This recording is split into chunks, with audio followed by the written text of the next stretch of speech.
All right. Hello, my friends. It's Jill Osborne from the Interstitial Cystitis Network. It is Sunday, April 26th, right? Yeah, Sunday, April 26th. And it is time for another live IC support group meeting. Now, and I'm actually early by 2 minutes. Woohoo! That's a victory. That means technology was working today. Anyway, my purpose in doing these meetings is to make you so strong, so knowledgeable, and so informed that no one can mess with you. I don't want anybody telling you that IC is all in your head. I don't want anybody telling you that you're damaged goods. I don't want anybody telling you that you're unlovable. Hello, Kathy. It's nice to see you, hon. You know, here's the thing. When you have a hidden disability, and when you live with pain that other people cannot sense, understand, or be compassionate for, it is very mentally challenging. And our self-esteem starts to plummet as we see our friends going out and having babies and doing all sorts of fun things while we're stuck at home. It is very important that you remember that you are worthy, that you are loved, that you have done nothing wrong, that you should carry absolutely no shame or blame about what you are struggling with. You are no different than somebody who is hit by a car. But here's the thing, especially for women, but men do it too. Listen, men and women have different societal expectations. For men, you're told, figure it out and fix it. But listen, pelvic pain and IC is very complex in a man. You can't fix it on your own. You need help. But it is very, very challenging when society says it's your job to fix this and you don't even know what to fix. Or, for example, you're assuming it's a prostate problem, but all your prostate meds are failing, right? And for women, this is true for men too. You know, we're so used to being casually disregarded by family members and friends. We're so used to seeing eyes rolling. We're so used to having, you know, I mean, I'll tell you, like it happened recently to me when I had the flu in December, and it affected my heart really badly. And I woke up and my heart was racing like it's never raced it before, because I turned out I was in atrial fibrillation. I had no idea. I knew I was very sick. I knew something very, very bad was happening. I could barely walk. I was dizzy. Called 911. Obviously got to get to the hospital, no doubt about that. And literally the firefighters came in and said, "Are you sure it's not stress?" They hadn't put the heart monitor on yet. They didn't know what was happening in here. They didn't know that I was in pain and struggling. Literally, this young cocky guy says, "Are you sure it's not stress?" And I looked at him dead eye and I went, "Sir, if this was stress, I'd be in the bathroom." Because that's where I go when I'm in stress. And they were like, "Oh, good point." Then they put the heart monitor on me and they immediately gasped and went, "Okay, we need the ambulance now." And then the ambulance came in and their first question was, "Do you want to be revived?" Because they thought I was going to die. That's how bad my AFib was. Thankfully, I didn't. And I said, "No, I've got at least 20 years. You're going to revive me." But that casual disregard, that assumption that a woman could be exaggerating is common. And you know what that does? That affects our self-esteem. That makes us wonder if this is real. And I've worked with you. I've worked with patients who legit have serious injuries who start thinking, it's all in my head. Maybe I need therapy. No, you don't, honey. You've got a massively injured pelvic floor. You've got a pelvic injury. Granted, therapy is certainly important. because for our sanity, there's no doubt about that. But don't roll over and accept it. Do not do that. You deserve as much care as somebody who was hit by a car. You need family members who will be there for you. You need children, if they're there, to be there for you. And for God's sake, don't hide it from your kids. Don't do that. Because you're not giving the opportunity to learn how important it is that you help when somebody is not feeling well. They have to learn that. Here, hold on one sec. They have to learn that from you. So don't hide it. Don't go hide in a room. If you need help, you need to ask for it. If you need support around the house, you need to ask for it. And don't start thinking that you're unworthy, and don't start thinking that you're damaged goods, and don't start thinking that you're unlovable. I'm going to argue to you that you're going to be the best mom you could be. Maybe better for the experience, because you know what? You will never, ever walk away from somebody in pain. You won't. You know what it's like to suffer and be alone. You know that. And you know how important it is to have somebody at your side. You know how important it is to have somebody come with you to the doctor. You know how important it is to somebody help you with your decision making, right? So anyway, I'm going to talk about something today that is very, very near and dear to my heart, but let's just wait a few minutes, let people coming in. Right now we are live streaming on 2 platforms. We are live streaming on Facebook, and we are live streaming on YouTube. Let's see here. Donna says, hey, Sister Jill. Donna, you look so beautiful. I miss you. Mom is getting weaker. I'm doing the best I can. You're always in my prayers and my heart. I love you, Donna. You are my sister from another mother. And I want you to give your mom a hug for me. And I want you to imagine that I'm giving you a hug too, because caregiving is very, very difficult. That's very, very difficult, but it is also the right thing to do. And you know, you wouldn't want it any other way. But you got to have good support skills. You got to have good self-help skills. You got to have a lot of help and an opportunity to de-stress whenever you have the chance to de-stress. You know what I mean. Erin says, I'm so glad you're still here with us. Yeah, I am too. I'm not going anywhere. God, I'm telling you right now, I'm not going anywhere. Listen, I mean, my plans is I want to work until I'm 70, running the IC network. But when I'm 70, I'm going to step away from the stressful part of it, but I'm still going to be here. Undoubtedly, I'm still going to be here because this is what I do. Anne says, what are my thoughts on marshmallow root? Marshmallow root for flares. Okay, actually, this is a good segue into what I want to talk about. So let's hold that thought. Let's just wait a couple more minutes here. Now, I don't know, is something big happening today? It's not a Super Bowl weekend. I know that. Donna said you needed to hear that. That's why I love you so much. You know how you just meet people and you just know that you are. That's how I feel about so many of you. And Donna, you know that's how I feel about you, 100%. Okay.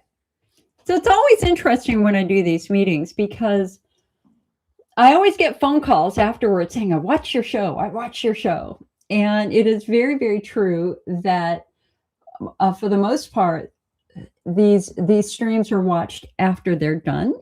So when I do a meeting, you know, we might have 30, 40, 50 people in it, but by the end of the week, anywhere from 3,000 to 5,000 people watch it. So it is what it is. I will be here as long as there are questions. If there are no more questions, we will just move on, and I'm going to go weed in my front yard. It is a cold, foggy day here in California. I want the sunshine. Please give me sunshine. I do not want another year of fog all the time. I crave sunshine. Okay. So here's the deal. And, you know, obviously I haven't rehearsed this. This is just coming from my heart and my soul. Every single day in the IC network, I get phone calls from patients who are frantic. They are desperate. They have a flare. They have a new diagnosis. Their symptoms are off the chart. They don't know what to do.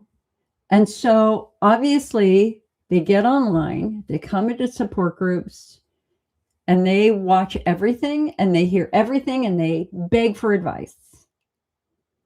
And before you know it, this one person who's in this really horrific flare has been told, you need to start aloe, you need to do this, you need to do that, you need to take antibiotics, you need physical therapy. I mean, oh my God. And then God forbid you go to a doctor who, especially a naturopath who's selling a bunch of supplements. Before you know it, you're going to walk out with $500 worth of supplements at every appointment because you're desperate for relief. And that will never get you where you need to go with respect to controlling your symptoms and reducing your symptoms. I call this the kitchen sink approach to IC. It's like, man, if somebody says that, I'm going to do that. If somebody says that, I'm going to do that. I'm just going to do everything. Give it to me. Give it to me. I'll take whatever it is. Give it to me. You're so desperate, you'll do anything. In the end, you've made the situation a lot harder and a lot more complex than it really needs to be. Because pain is either coming from muscles, it is coming from nerves, or it is coming from the organ itself, and that includes skin. And so in your brain, instead of going, oh my God, I don't know what to do, I need you to just take a deep breath and go, okay, what is the health of my muscles? Do they feel tight or do they feel good? Can I urinate on command or am I struggling to urinate? That would tell us if your muscles are part of the problem. What's going on with my nervous system? Do my nerves feel physically sensitive? Now, I'm not talking about psychobabble here. I'm talking about a nerve that is inflamed. Because underneath the IC symptoms, there is a lot of neuroinflammation going on.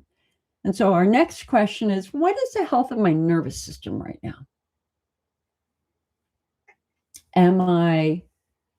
Do I feel incredibly inflamed down there? Am I having pain, not just in my bladder, but in other parts of my pelvis? Do I have sciatica, which is an example of nerve pain shooting down a leg? Do I have prickling, pins and needles in my skin? Do I have any other symptoms of nerve dysfunction, like pain when I sit down that gets better when I stand up? That's important. We need to know what's going on with your nerves. And part of that is going, am I really, really, really, really anxious? Because if you're really, really, really anxious, your brain is going to intensify your pain. Pain that is accompanied by anxiety is intensified by the brain. That's part of pain processing. That's part of fight or flight. That's all about your midbrain telling your upper brain, you got to do something now. This is really bad. I need you to do something right now to stop that pain. So the midbrain intensifies that pain message. In contrast, pain that is accompanied by laughter is minimized by the brain. Because if you're laughing, clearly your life is not at stake. Therefore, this is not a big deal. We don't need to take this as seriously. Let's just calm it all down. So if your anxiety is out of control, that is going to intensify your pain too. We have to. And listen, I have anxiety disorder. I have had anxiety disorder since I was a kid and I was attacked.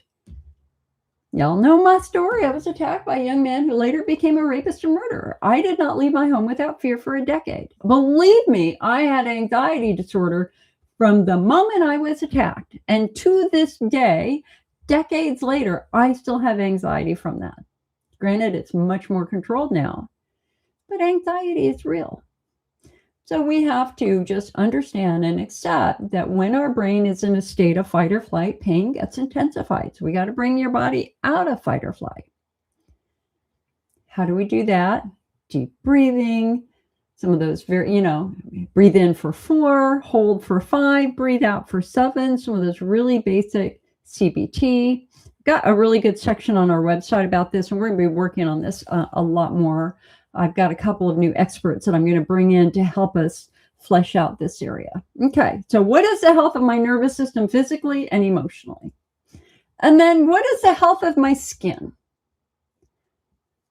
And this is particularly true for women, because if you feel dry down there, if your vulva feels dry and your vagina feels dry, then the odds are so is your urethra and so is your bladder, because that's estrogen atrophy.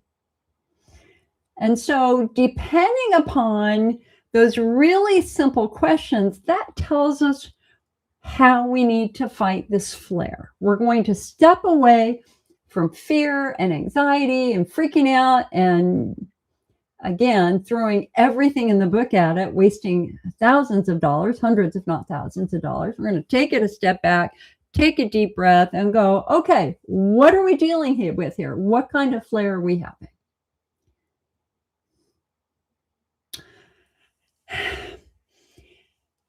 What's hard about this is that we just want it to go away. We just want to get better. We want to go to a doctor. We want the doctor to give us a damn pill and make it all go away. Right? But pelvic pain is not that simple. Pelvic pain is not a disease for most of us. Pelvic pain is an injury for most of us. IC is an injury for most of us.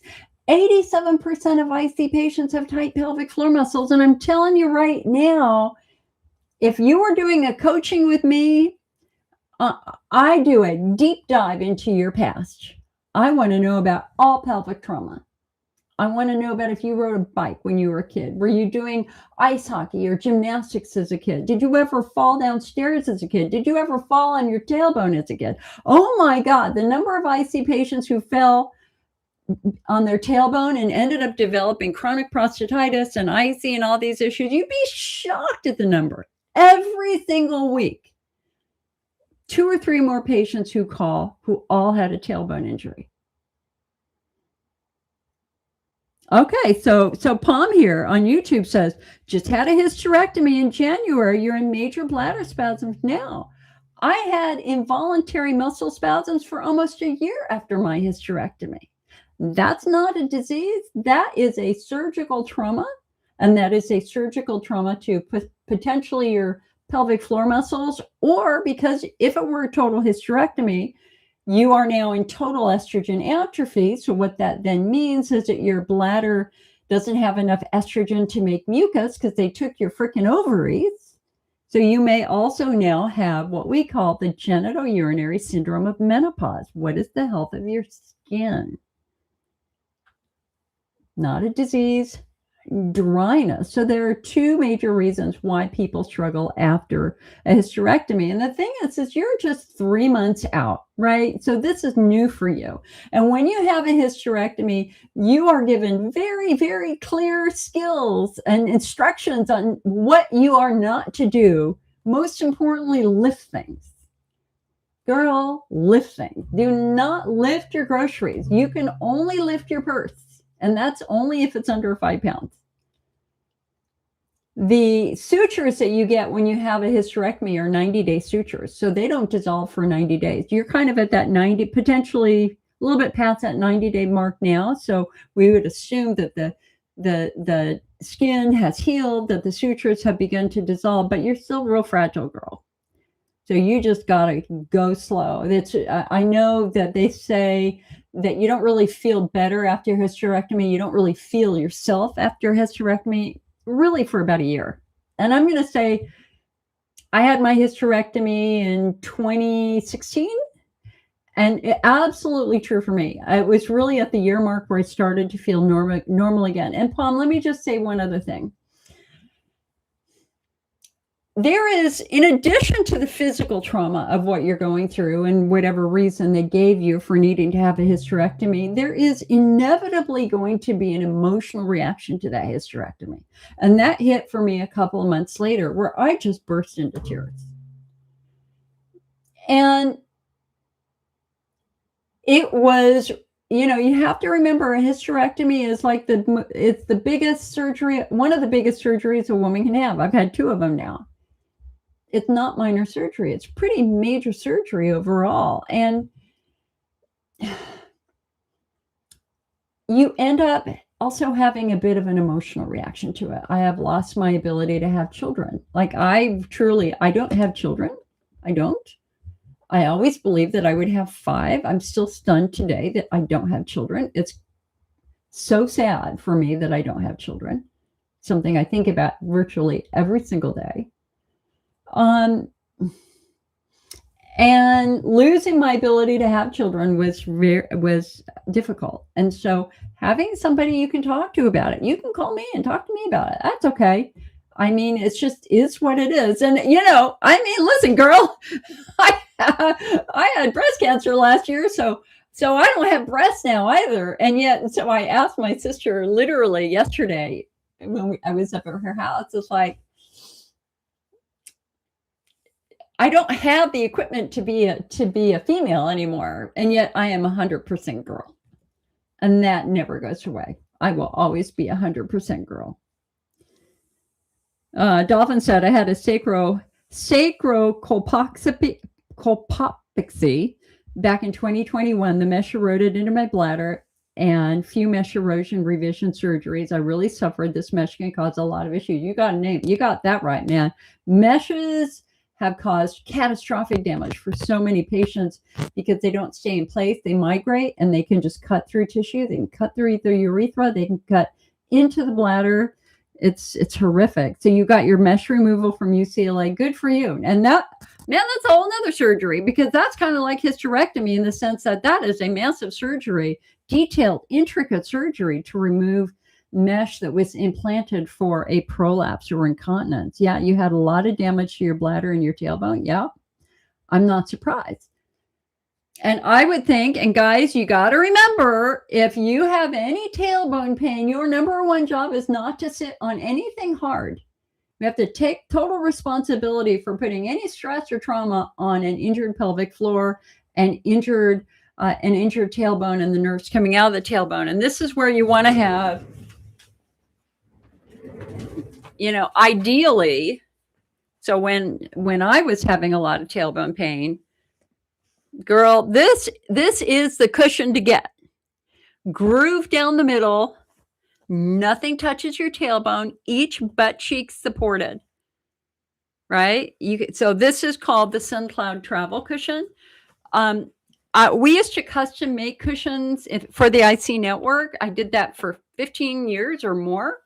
Our cushion did not have this is the current SunCloud, way better than our cushion. Our cushion was very cheap, had a very simple cover. It was under $30, like $28, something like that. It cost like $15 to make back then.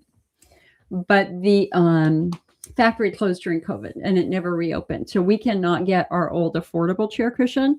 So the only chair cushion that we have is the SunCloud cushion, which is unfortunately much, much more expensive.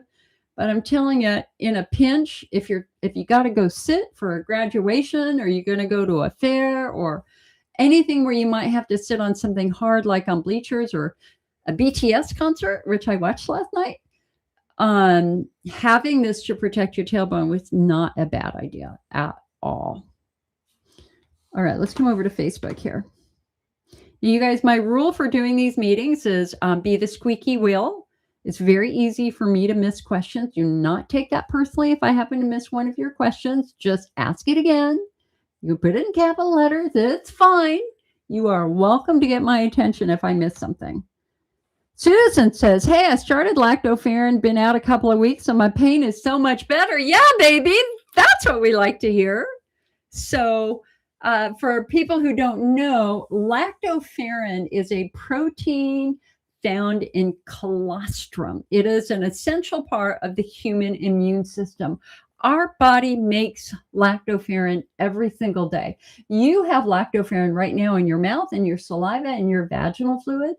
And lactoferrin is a natural antibacterial, antifungal, and antiviral. It helps your body fight off infection.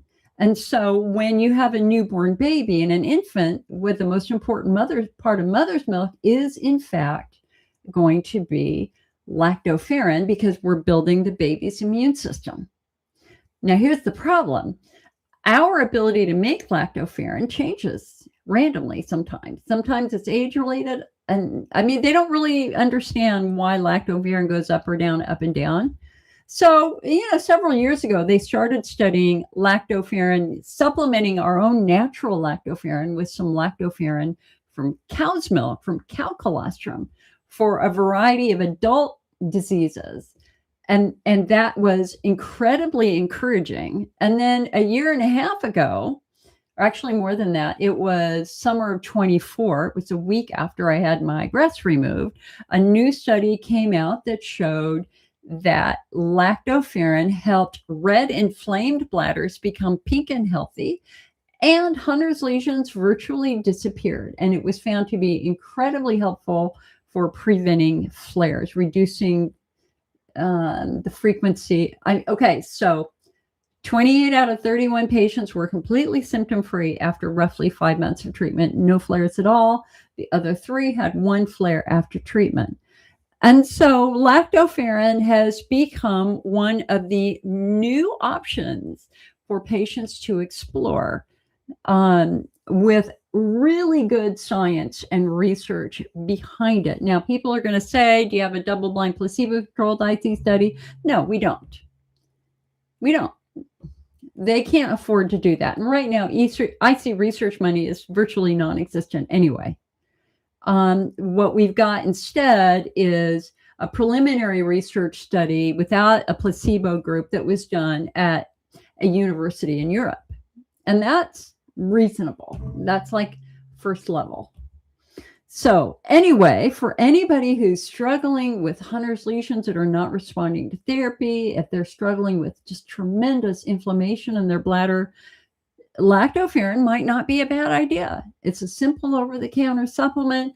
No side effects in the IEC study, very few side effects overall. This is not a synthetic drug that was made. This is, in fact, a natural product that is derived from colostrum. And so Susan just started it, and we see that over and over and over again with patients that have gotten better. And there are some patients who simply have not gotten better. They've given a good try 6 months or so, and they just don't feel better. And so clearly that's not going to work for their phenotype. Lactoferrin is not going to help tight pelvic floor muscles. Lactoferrin is going to help bladder wall inflammation. And again, that's what we have to figure out, is what's going on with your bladder, what's going on with your muscles, and what's going on with your nerves, and pick your treatments accordingly. Now, I will tell you, the lactoferrin that we have in the IC Network shop comes from Australia. It's imported from Australia. It's quite expensive. It's $74. I am bringing in a brand new lactoferrin that is a bioidentical lactoferrin made by Natural Approach Nutrition. In fact, they finished it last week. I've got to send them a check for it. This is my second payment for it. That will be roughly half the price. So we will have a new lactoferrin that's more affordable, since, listen, times are tough financially for everybody. That is an undeniable fact. And I just needed to make sure that we had something more affordable for patients who are on a limited income. So I am bringing in a bioidentical lactoferrin. So we'll see how that goes. Let's see. You're welcome, Susan. Nina says, I've done all the Vice, all the supplements. You're desperate. Okay, Nina, we need to know what your phenotype is. What do our guidelines say? Our guidelines say if you've done everything and you've not gotten better, we need to take a step back and revisit this diagnosis in the first place. What could we have missed? Because clearly they missed something if you're not responding to treatment. So Nina, if you're still here, And let me look, guys, I just understand that all I can see on Facebook is the text. I can't see it just freezes every time I try to do it now. So I just see text. I don't see anything else on Facebook. Nina, if you could put in chat if you're still here, let's use you as an example. Okay, so my question number one for you, Nina, has anybody looked in your bladder? And if they did, what did they see? Do you have Hunner's lesions? Do you have a red inflamed bladder, or do you have a perfectly normal bladder? That's my first question for you. If you were on the phone with me, that's one of the very first things I would ask you. Kathy says, I have pain now when I sit too long. I have had this a long time, but when I fell on my butt, I don't know why it surfaced again. Probably because you've been sitting a lot. When you sit a lot, you are basically compressing muscles and nerves in your tush. You are. This is why I sit on a waffle cushion all the time. I mean, I have a pudendal neuralgia in my left butt cheek. My left butt cheek vibrates. If I sit too long, I get this whoo like this. And thankfully, it doesn't hurt, but it's really, really annoying. And that tells me I've been sitting too long. And so that's when I have to get up and move around and stop putting pressure on that nerve. Okay, so Nina, again, if you're still here, can you tell us if they've looked in your bladder and what did they see? Dolphin said she had to step away for a second. It was major surgery 10 weeks ago, and I feel so much better. I'm so glad, hon. I'm so glad you're better. Mesh is brutal. Absolutely brutal.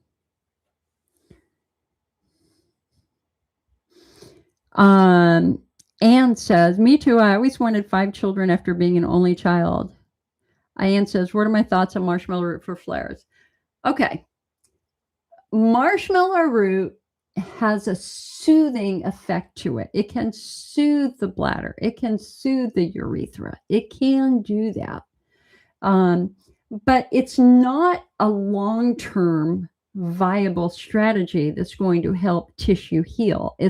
And this is exactly what I say about aloe. If you have a sunburn, you can put aloe on a sunburn and it will feel good. So aloe in the bladder will feel good. But there is no single research study that has been published in any credible medical journal that shows that aloe fixes anything. It just keeps your symptoms a little bit at bay. And in the end, we don't just want to take something for the rest of our lives. We want to find the underlying problem and fix the underlying problem so you're not having symptoms in the first place. This is exactly why we phenotype, right? And so marshmallow, about 50% of the people who try marshmallow like it. About 50% of the people who try it report that it irritates them and gives them flares. So it's one of those things where you can try a little bit. I'm currently sold out in the IC Network office. They have been sold out for some time at the distributor.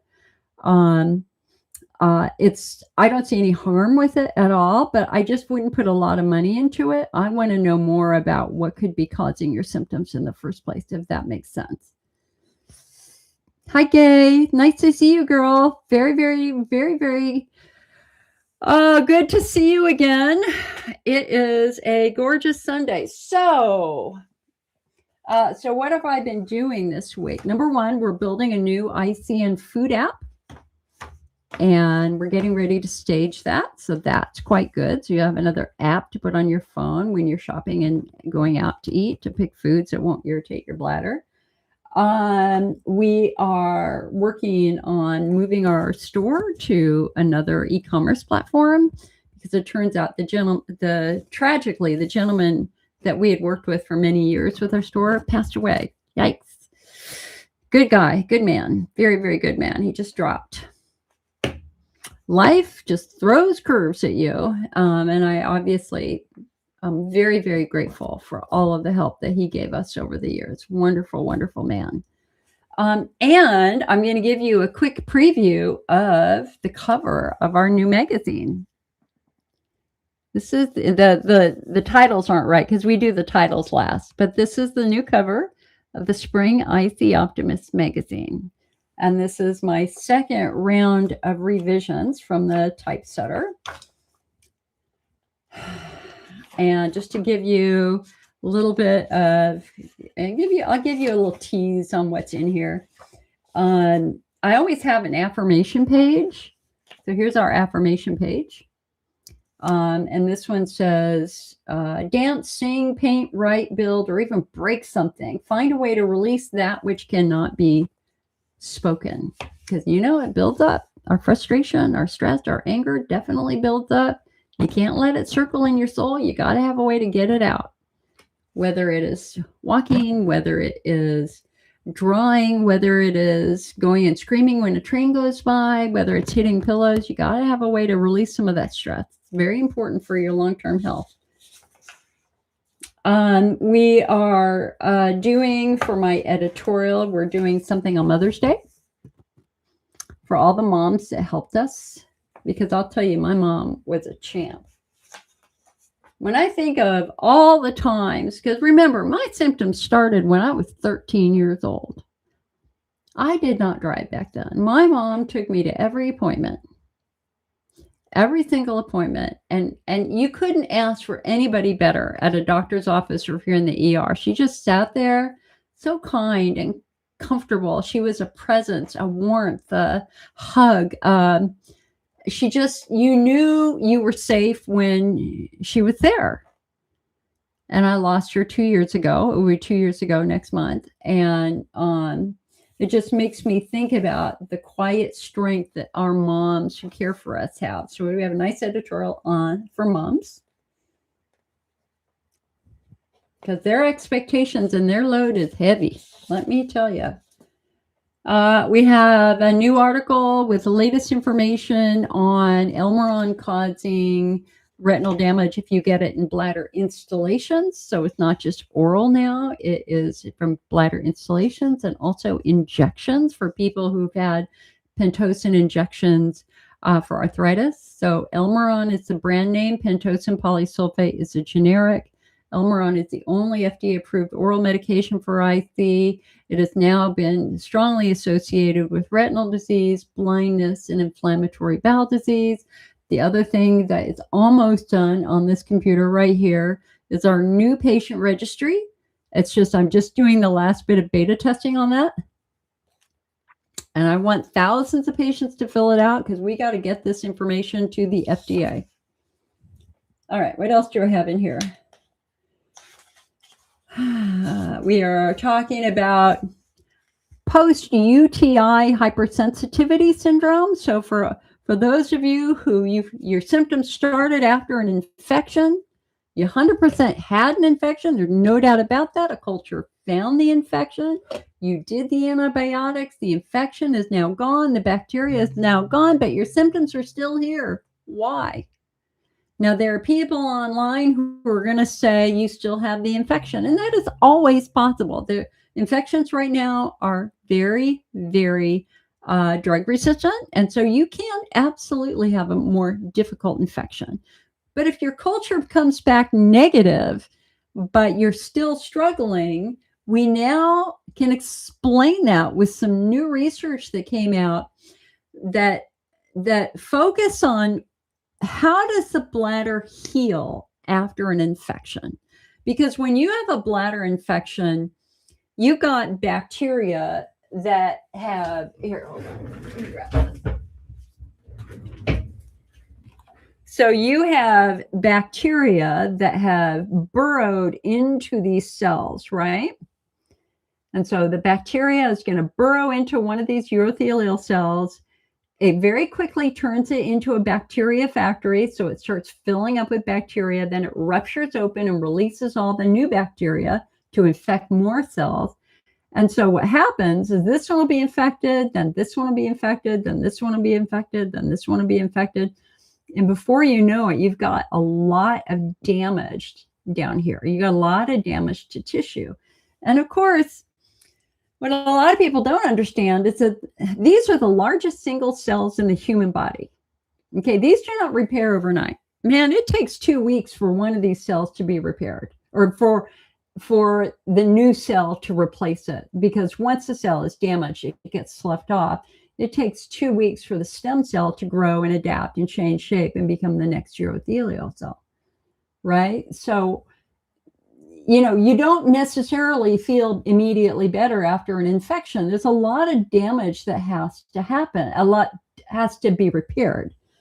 And so we have a new study now that talks very specifically about, and I can read this to you. Researchers studying patients with lingering symptoms after UTIs have discovered that the bladder itself undergoes significant changes during and after infection. So during the infection, the body fights hard. The infected cells are shed, the tissue becomes inflamed, and the nerves near that tissue are damaged. And so we have a quote here from Dr. Byron Hayes. Typically, during every bout of a UTI, epithelial cells laden with bacteria are sloughed off. Significant destruction occurs of nearby nerves. These events trigger, and here's the important part, a rapid repair program in the damaged bladder involving a massive regrowth of the destroyed nerve cells. Sounds like a good thing, right? Actually, too many nerves grow back, and those nerves often become very, very sensitive. So this means that the bladder starts sending pain and urgency signals even when there's no infection present. So this is a very, very good new study, what we call a basic bladder study. Basic bladder studies are when researchers are just trying to figure out how the bladder operates. And so that's critical. It's like, okay, how does the bladder repair itself after a really bad infection? Tanya says here, hello, Tanya. I love your magazines. I save everyone to go back to for a reference. Yeah, man, listen, I got to tell you, how many years it's been? It's been a long time. I think we are in our, we've been doing this magazine, volume 24 years. Yikes. How do I get so old? Our next article is Unraveling the Mysteries of Nocturia. And this was something that I needed a refresher on, and that is, we always get patients call. Oh, Gina says, symptom-free week, first since February. Yay! Yay, Gina. What do you think? What do you think helped you with get your bladder calmed down? Love hearing good stories. So when people call the IC Network office and they're asking for help, it's really interesting how your symptoms present. Because there are some patients who 24 hours a day produce massive amounts of urine, like way more than they're drinking. And their question is, where is this urine coming from? And that urine is either coming from that person drinking way too much fluid, or that's actually a sign of diabetes. And so if you find yourself urinating all the time, large volumes of fluid, day and night, we want to check and make sure that you're not pre-diabetic or diabetic. That's one of the first things we're going to look at. And then one of the next things that happens is there are patients who you're perfectly fine during the day. Perfectly fine. But at night, you pee like a horse, like all night long. Like, where is this urine coming from? You wake up the next morning and all day you're good. And then at night again, bam, all this urine's coming. So what is that? This is called nocturnal polyuria. And this is usually coming from the legs. So if you sit for a long period of time, what happens is the valves in your vein start to fail, and fluid starts to collect in your feet and in your ankles. So when you take your socks off, do you have indentations? That's a sign that you're holding fluid in your legs. But during the day, Gravity's at work, man. All that fluid is down below. You could have 1.5 liters of fluid sitting there in your legs, and you have no clue, other than the fact that the top of your foot might be swollen, and or socks are just very, very uncomfortable. Donna says edema. Yeah, exactly. But what happens when you lay down? What happens when you lay down? Guess what? All that fluid gets rapidly resorbed in your body. And an hour later, you got a full bladder, because that is your body releasing all the fluid that got stored in your legs. And so that's an example of somebody who legit's going to have a lot of fluid at night that they didn't drink, that's going to keep them up. Now, another thing that can cause that is actually very congestive heart failure, that your heart's struggling to pump and to move blood along. So whenever you go to the doctor and they check your ankle or they touch to see if there's an indentation, they're checking for edema. So that's one of the things we're going to look for that. So this is also where diet is certainly going to play a role in this. If you are eating a lot of salt increases fluid retention. And guys, listen, here's the deal. When you're young, your body can compensate, but if you're older, your body is not going to be able to compensate from eating a bag of chips anymore. And it's hysterical. I got to say, this is really hysterical, because obviously I have no shame and I will talk about all my stuff. No problem at all. One of the last times I went to my primary care provider, where I got diagnosed with high blood pressure for the first time. I mean, it was high. It's 150 over 100. And that night, I ate a bag of potato chips like at midnight. Talk about an idiot. I didn't, I was stress eating because I was caring for my very elderly parents, and I was just snacking a lot on a lot of salty stuff. And when you eat a lot of salt, that's going to help, that your body's going to start retaining that fluid, and that's going to eventually come out at night. But another thing that can cause that is being a diabetic or pre-diabetic, that if you've got a lot of sugar in your bloodstream, your kidneys recognize the sugar's there. It's now got to get rid of the sugar, and it draws water from the rest of your body to release all that sugar, just like it does with salt too. It's all about, what's the right word? Osmotic, something like that. Anyway, so whether it's high salt intake or high sugar intake, that also can keep you up at night. And last but not least, alcohol. So here's what's so interesting about alcohol is, you're thinking, well, of course I'm going to sleep better with alcohol, because it can calm you down and all that sort of stuff. But alcohol also turns off vasopressin, and vasopressin is the hormone that normally suppresses your need to urinate at night. And so when you drink alcohol, you literally are turning your kidneys on 100%, and that's also going to produce a lot of urine.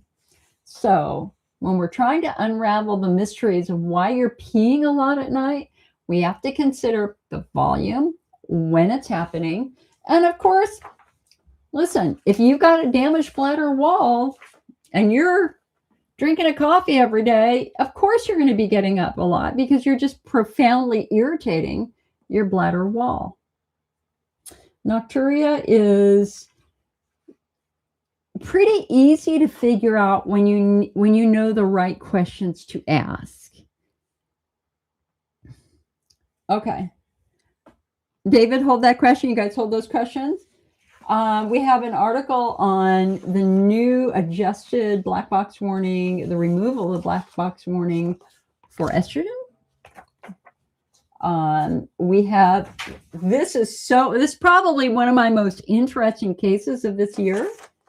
So I had a patient call who absolutely had a confirmed UTI, and the pathogen It wasn't E. coli. It wasn't Enterococcus. It wasn't Staphylococcus. You know what it was? Pink mold. Pink mold. You know, this is the mold that grows on soap scum in your bathroom. And it turns out, even though they call it pink mold, it's actually a bacteria called Serratia marcescens. And Serratia marcescens is actually a very, very dangerous bacteria if it gets inside of your body. So, for example, if you have soap on a soap tray and you've got pink mold on the soap tray, and you then wash your hands and you've got a cut on your hands, you have now introduced Serratia directly into your bloodstream. Serratia is really well known now in patients who become septic. If you take a bath, you've taken a bath in your bathtub and you have pink mold growing in your bathtub, you are now potentially taking pink mold into any wounds on your skin that the bath water is touching, and it's going into your urethra. So pink mold is actually well known to be associated with UTI. Learn something new every day. I didn't know that. That was fascinating. So, but one of the tragedies of pink mold is that it is really well known for nosocomial infections. It grows in healthcare settings. It will grow on a catheter. So if you've got pink mold growing on a catheter and you stick that catheter into your bladder, you've now got pink mold in your bladder. They have found pink mold growing on artificial heart valves in the body. Like there'll be a big chunk of mold actually growing on the valve itself. And sadly, it's actually infected a bunch of neonatal intensive care units. And so I go through some of this research, and this is domestic and international. It affects children, it affects adults. And so the moral of this story is, you know, like I read this, I'm like reading this article going, this is scary. I go running through my house to all the sinks. I don't use soap. I don't like bars of soap. They get really messy. And so I have pump soap. I have this really great organic pump soap that I use in every bathroom. But I had pink mold growing above the soap container in my shower, the shower that I use every day. And, you know, it is hard to kill. And I sprayed that sucker with a bunch of different bathroom cleaners. It didn't work. I sprayed it with Clorox. It didn't work. And then finally, I let Clorox, I think I let Ajax sit on it all night long. And then I had a really hard scrub brush and I got rid of my pink mold that way. So I want you to go into your bathrooms, and I want to make sure that, and your kitchen sink, anywhere there's water and soap. And if you see pink mold, put some gloves on, put a mask on, clean that sucker. Let's get rid of that in your house. The last thing you need is this weird random infection that can be deadly. I mean, if patients who have had pink mold infections, at least in one study, were at greater risk of death. So yikes, my friends, yikes. We have a really good article on the hidden mental load of IC, because we got to be real here. This is not easy. This affects our lives physically, mentally, and emotionally. Well, physically and emotionally, mostly. And that living with IC and living with pain and having to compensate all of our daily activities based upon restroom access, and can we eat that food? Can we not eat that food? Can we go to that restaurant? Can we not go to that restaurant? Can I go to the movies or not? Man, you have never worked harder than you are right now trying to live and do normal things when you have interstitial cystitis and pelvic pain. This is hard work. And we have to protect ourselves. We have to protect our emotions. And more importantly, we have to reward ourselves. I believe in reward therapy. Like, man, I went and had my teeth cleaned last week. I do not like having my teeth cleaned. I have put $30,000 into these teeth in the last 10 years. You know why? Because when I was a kid, my childhood dentist hollowed out all of our teeth and put silver fillings in there. And all the teeth broke, all of them. I mean, I have root canals and crowns throughout my mouth. I mean, I think I have 12 root canals and crowns. It's so stressful and painful. Although it's not painful now, but it was back then. And so I don't like going to the dentist. I don't. And then they want to take my blood pressure, and I don't like taking my blood pressure either. So it's like my two worst uncomfortable things. And so I did it. My blood pressure was 138 over 86. And that's white coat. So what that means, my blood pressure is probably 130 over 82. So win, baby. That was a win. And I just sat there and I breathed through it. And I just said to myself, you're going to do it. This is a piece of cake. You've done this many times before. There's no reason to get upset about this. There's no reason to assume anything bad's going to happen. And most importantly, reward yourself afterwards. When you do something that's personally stressful, it's okay to stop at the yogurt place and get a frozen yogurt, which is what I did. Reward yourself when you do something difficult. It's okay to do that. Okay, what else do we have? We have an article on lupus cystitis for patients who have lupus. Often are diagnosed with interstitial cystitis, but they don't respond to IC therapies. Why? Because they don't have a bladder wall problem that's all related to their immune system. Let's see. Man, this is I got lots of articles in this sucker. I got a self-help tip on how to avoid an IC flare when you're doing stuff at home. We have an article on weight loss. Going slow with weight loss. And also some springtime meal ideas, including making spring pizza without tomato sauce, including the Jennifer Aniston salad, pasta primavera, and little mini cheesecakes. Gluten friendly. So anyway, that's what I've been doing this week. Busy girl. Busy girl. Dolphin says here on YouTube, the bladder definitely had a lot of nerves with the mesh erosion. I never did get a UTI, but I had urgency and nerve pain. The urologist started me on vaginal estrogen. Good. Dolphin said, the cream helped keep my vaginal tissue and bladder wall strong. The infection was attacking my tailbone. Yikes, girl. Oh, it's from the mesh. Yikes.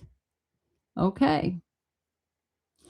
Kayleen says, no more UTI. Yeah, baby. Yay. David says, when you retire, will the magazine still get printed? I don't know. We'll see. We'll see. I mean, we just have to be financially solvent. I can't just give stuff away. And that's because it takes money to print this stuff, I mean, and just our printing bill alone is probably $100,000 a year for all the books and stuff that we print. So we just need, for us to be able to do stuff, we just need members, become a member of the IC Network. $25 a year, you get the magazine, you get a big member page, you get all sorts of stuff. $50 a year, we mail it to you. And again, I've got a couple more books that we're working on too that will be this summer once I finish the magazine. And most importantly, we just have to get our store moved to this new software. That's the big project for the next 2 months. Gina said, you had 4 installations using Urabel, seemed to take away the burning. Missed installation this week. I couldn't do it, but I haven't needed any meds. Good.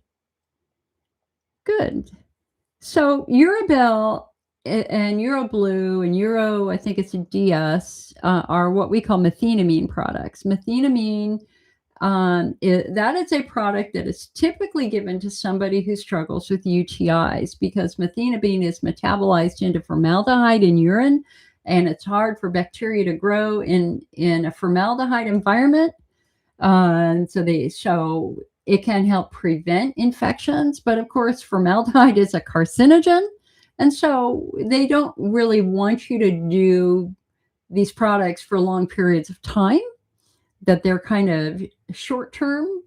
It's not really a viable long-term, years-long strategy, because it is essentially managing the symptoms, but it's not repairing anything.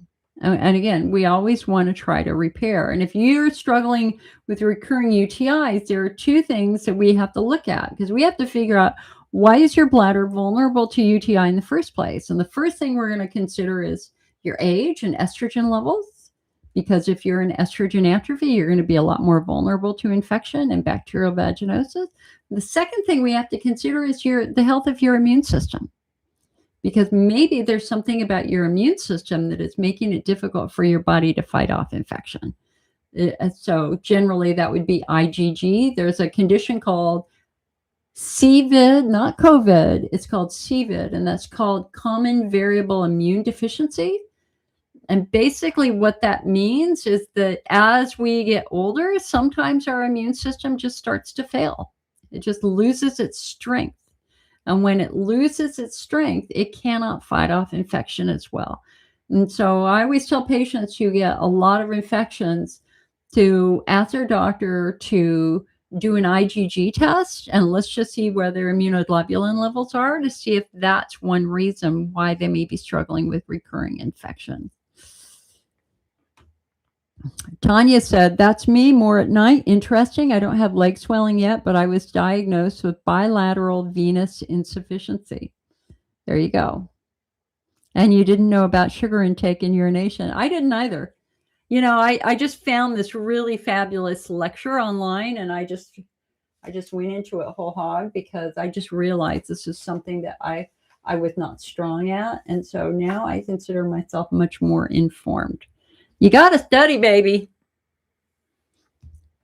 Here's the thing is, God didn't give us the skills to handle IC when we were born. We got to go learn some of those skills. We got to learn about stuff. We got to read about stuff. And that's really hard right now, because people don't want to read. They want videos, and they don't just, in fact, oh God, what was I reading? I was reading feedback, like this really good video that I was watching, like a 20-minute video on something like really intricate related to our health. And somebody said, great video.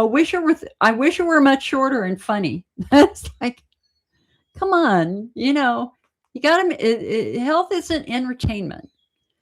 Health, we have to take the time to read, learn, educate, so that we can make really good decisions about what's happening with our body, right? I mean, it just is what it is.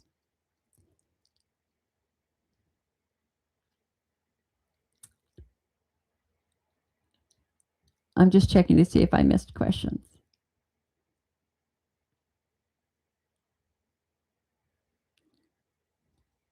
All right. So what else is going on? So I'm just waiting for infection. I'm waiting for questions, guys. Give me questions. I double dare you to try to embarrass me. Ask me the most embarrassing question you can think of. I love those questions.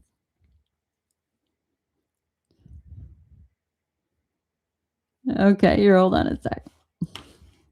Kayleen said that's why she's afraid to take a bath, because of the pink mold. Well, girl, if you clean your bathtub, you just got to clean your bathtub. Because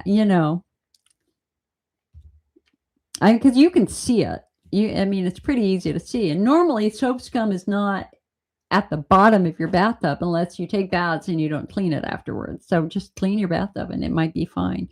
Tanya said, I have all root canals. Jenna said, mostly due to taking Fosfomax in my 40s. Now I'm in my 70s with so many crowns. And like Tanya, we are at tooth preservation mode. I was actually at our grocery store, and I was looking at the summer candy, and I was just having fond memories of what I used to eat as a kid. And one of my favorite candy bars was a Big Hunk. And a Big Hunk is like this long and like this wide, and it's like this white taffy with nuts in it. Very, very chewy. And it's like, oh, hell no. I don't want to put another $10,000 into this mouth. The thing is The root canal is going to be $1,500 or $2,000, depending on who you go to. And then the crown's going to be another $1,500. And then, God forbid, you lose it and you have to have your tooth pulled. So then you choose, am I just going to, which I had to do right here a couple of years ago. I was wearing a flipper because I lost 2 teeth after a dental cleaning where a new dental hygienist used that supersonic water, that pick thing, and she did it along the roots, and she broke 2 teeth.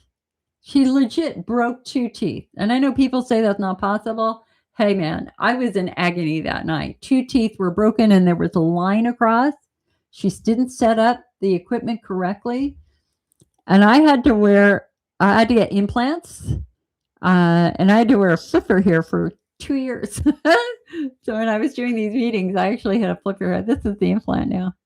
You can see they're smaller. So weird. So implants are expensive. Bone grafts are expensive. All right. Dolphin said, the cream helped keep my vaginal tissue and bladder wall strong. The vaginal estrogen is safe and effective. What is the correct link? Honey, that's going to be in our magazine. I don't have a link for it yet. Do not. I hopefully will be done by the end of next week. It'll probably be done by Wednesday. Okay. Kayleen said, I must be flaring with IC or vulvodynia because I'm still in pain and 10 out of 10 pain when I pee. So Kayleen, are you straining to empty your bladder? Are you pushing? Because if you're pushing, you could be causing a pelvic floor flare. The second thing we want to consider is the health of your urethra. Maybe you've got a lot of urethral burning, or urethral. I mean, you had a pretty wicked infection. So the question here is, where was that infection? Was it in the bladder? Was it in the urethra? It's tricky.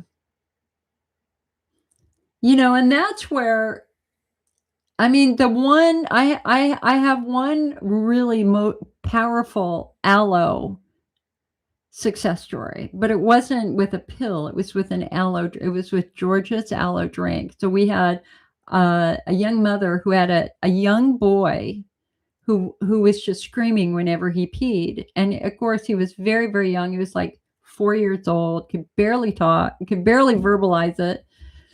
And he kept saying to his mom, my pee-pee hurts, my pee-pee hurts. And whenever he tried to pee, he would just start screaming. And obviously, they went to the doctor. They were doing all these workups, trying to figure out what was going on. And she ended up giving him a little bit of Georgia's aloe, which is a liquid aloe. And that turned off all the urethral burning. So she wanted to share that. That was years ago.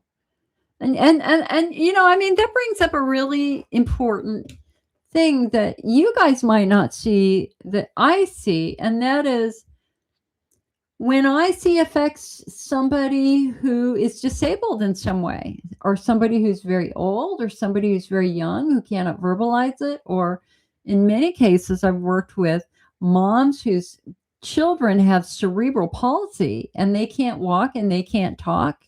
And so the only way that the mom can tell they're hurting is when they squirm in bed.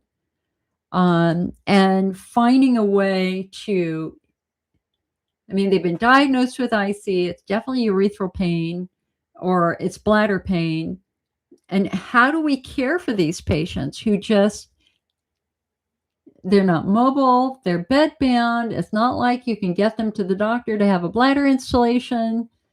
It's really difficult. And patients that are in rehab centers and nursing homes, that's like, I had a 92-year-old call me. No, her son called me. My mom is in a nursing home and she is in agony and crying every day. And she has IC, and she says her bladder is killing her every day, and nobody's listening to her at all. Can you help? And so then I talked to her. He got her on the phone, and I asked her what was going on, and she said The only thing they give me to drink in the morning is cranberry juice and coffee. That's it. I don't even get water. All they do is they give me cranberry juice and coffee. And here you've got a woman who's in her 90s, who's in massive estrogen atrophy, who, through absolute naivety of the people running the nursing home, who were giving her horrific things to drink. And of course, what do they do typically for these patients who, after breakfast, they start squirming? They just sedate them. So now you've got patients who are massively sedated, squirming in pain, really, really uncomfortable because they don't understand the role of aging and estrogen and how that affects the bladder. And so I ended up calling the dietitian at the nursing home and had a long talk with her. And I presented this big packet of information and said, listen, you got a patient with interstitial cystitis, and everything you're giving her is only going to make it worse. And that's why she's in agony. And this dietitian had no knowledge of IC at all. No knowledge of IC. And it turned out they completely adjusted her food intake based upon the info that I gave them. She got massively better. And then she died a year or two later, just of old age. And her son called me to let me know that she had left me a bequest in her will because I was the only one who tried to help her. And it was a little $5,000 bequest. It's the only time that's ever happened. So anyway, diet matters. Okay, hold on. Gina said she recently started estrogen cream. You haven't had a UTI in a few years. Excellent. Tanya said, I have immune deficiency, very low IgG, but I don't get many infections. Thank God. I've had this low neutrophil since I was 30. Yeah.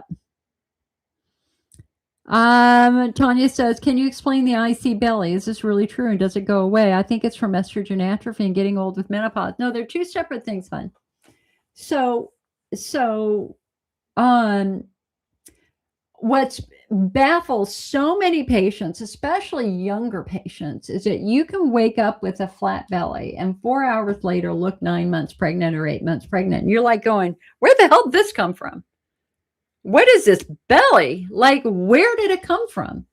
The IC belly is incredibly common in patients of all ages, men and women. And Dr. Theoharides, in a lecture he did with us years and years ago, said that was from inflammation, that's kind of how the body reacts to severe inflammation. Don't ask me to explain the intricacies of it. I don't know the intricacies of it, but here's one of our top IC researchers saying that's inflammation. But the other thing, Tanya, is that as we get older, especially as menopause hits in women, you develop an inch of fat or 2 inches of fat on your belly that's related entirely to aging.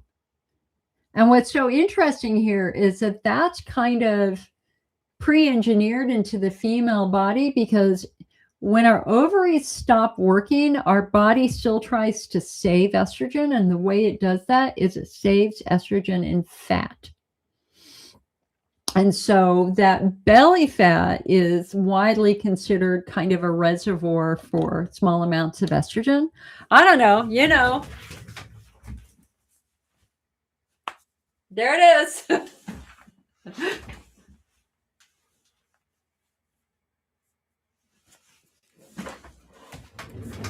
I didn't have that 5 years ago. I do not like having belly fat. It's very hard to get rid of this estrogen, age-related belly fat. I'm telling you right now. And my diet is so freaking clean. I don't eat sugar. I don't eat saturated fat. I don't drink. I don't eat salt. I mean, I pretty much just eat. Yesterday, all I had was chicken, vegetables, and I had unsalted organic tortilla chips. I mean, I don't really hardly even eat bread anymore now either, which is crazy. Dolphin says, so many women die of UTI sepsis in nursing homes. Yeah, nursing homes are... Really, really heartbreaking because, 100 years ago, family took care of family, and it was your job to take care of family. This is why I cared for my elderly parents. It would never have dawned on me to ship them off to a nursing home when they turned 80 because they were still all there. They were all there. We had no dementia going on at all. My dad lived to over 100. But once you hit that nursing home, the standard of care is very, very poor. God forbid you be immobile and need to go to the bathroom. You're going to sit there and you pee and you poop for hours potentially. That's why if anybody has anybody who's going into a nursing home or even a rehab facility for a week or two, you go see them every single day. You have to check on their care every single day because you don't know what they're missing and not missing. I have a friend whose husband had what did he have? He had spinal surgery, and as part of that he ended up having a couple of really bad heart attacks, and he ended up in rehab because she couldn't bring him home. He couldn't walk. It was really dire, and he did eventually pass away. And I told her, I said, you got to be there every day. And, she was shocked at what they missed. I mean, she could tell when he'd had a stroke. I mean, and it's like, hey, guys, how could you miss this? It's half of his face is drooping. Seriously, call an ambulance. We need to go to the hospital. So I hope that I pass in my sleep before I need a nursing home, because that's probably the biggest fear of getting older. It's certainly the biggest fear of my parents, that's for sure. And the only time we ever even considered it was at the very, very end with my mom, because she couldn't walk. And, she was just really struggling. And we finally got to that point with her. And I asked my dad, I said, would you go with her? He goes, no. I was shocked. I always kind of assumed when we got to that point that they would go together so they could be together. And he actually said no. He couldn't leave his home, but she couldn't leave her home either. So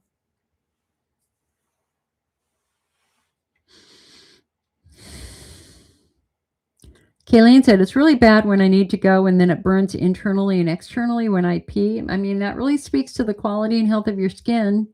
And girl, man, you should be using vulva balm or coconut oil down there. That's going to put a barrier over your skin so urine's not irritating it. You definitely need to rush to the bathroom, clenching my fist to make the pain a little easier. And that's how your grandfather died. I told the nurses that it's urine. I wanted a urologist here to get rid of a UTI. They sent him to the rehab facility, and that's when he went into septic shock, right? It's shockingly common. Shockingly common.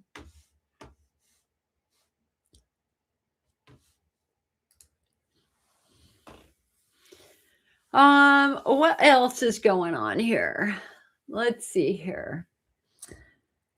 We have the big American Urology Association meeting. Ooh, guys, hold on. Let's see if they put up the abstract. Let's see what new research got put up for AUA next month. Here, hold on a sec. Let me take a look. Let's see. So AUA2026.org is the American Urology Association, and this is the biggest meeting of the year. 25,000 urologists come. And okay, that didn't work. And they take classes in all sorts of urology things, from prostate cancer to IC and etc. And this is where we have our biggest research discussion about IC. And it's like a big science fair where urologists have big posters on the wall, or researchers have big posters on the wall. And you can walk around and look at all the new research. All right, so let me take a look here and let's just see if we got anything. So anything interesting. The meeting is going to be in Washington, D.C. on May 15th to 18th. I am not going. I refuse to set foot in Washington right now. Okay. All right, abstracts. Let's see. Now, I know I got to see them before.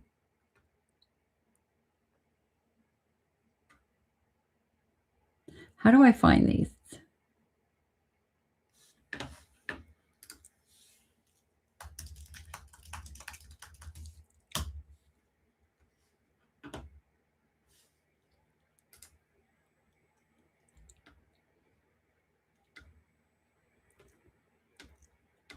All right, hold on. They hid them.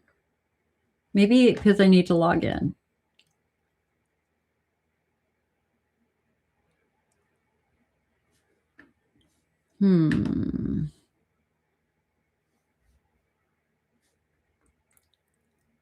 Okay, hold on a sec, because I went through these like a month ago with you guys. Because we had the titles, we just didn't have the published data. What am I missing here?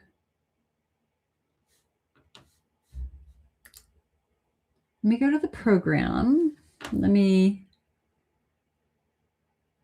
view the program.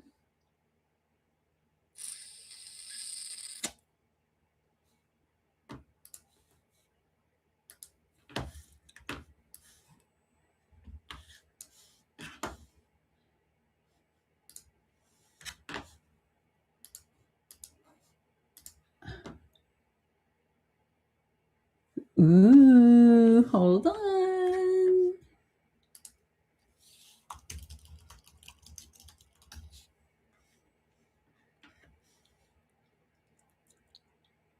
Okay, so it is so, and they always do this with IC. We get the worst time, first day, 7 to 9 a.m. Oh my God. But the wonderful Robert Moldwin, along with a doctor from Brazil, Mauricio Neto, and another doctor from Brazil, Jose Truzzi, are running the IC thing. Oh, okay. Okay, I see all the new research.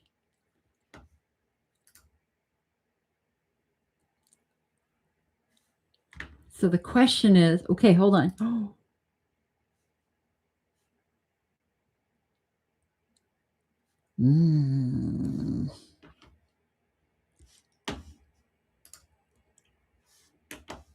Did they actually add it?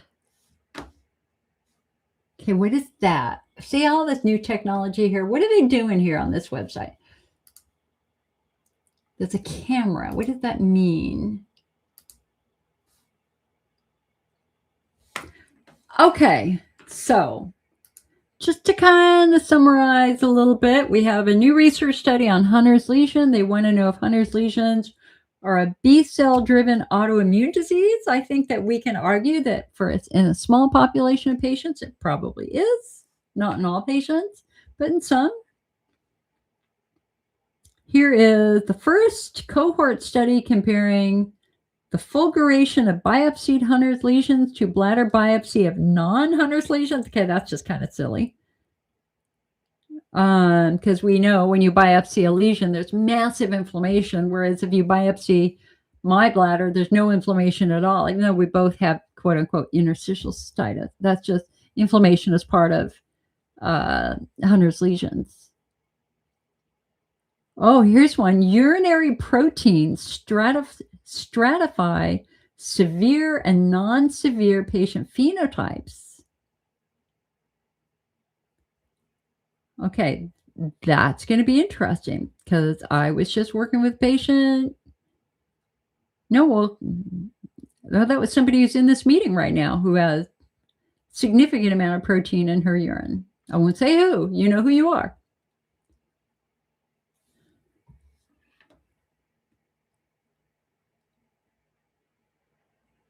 Integration of single-cell and spatial transcriptomic analyses reveals pathogenic mechanisms in IC.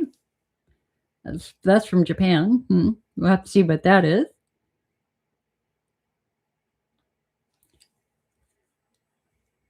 Another study from Japan. Corneal confocal microscopy is a diagnostic tool for detecting small fiber polyneuropathy in patients with chronic pelvic pain syndrome. Okay, we know that small fiber polyneuropathy is quite common in patients with widespread pain. I have it myself. That just means that the tiny nerves in the skin have become inflamed and they get very sensitive and prickly and stuff like that.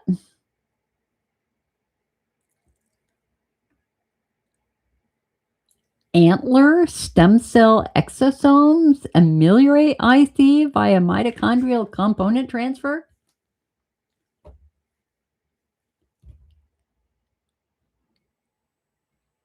This one, therapeutic efficacy and radiofrequency therapy in patients with chronic pelvic pain. Okay, that might be interesting.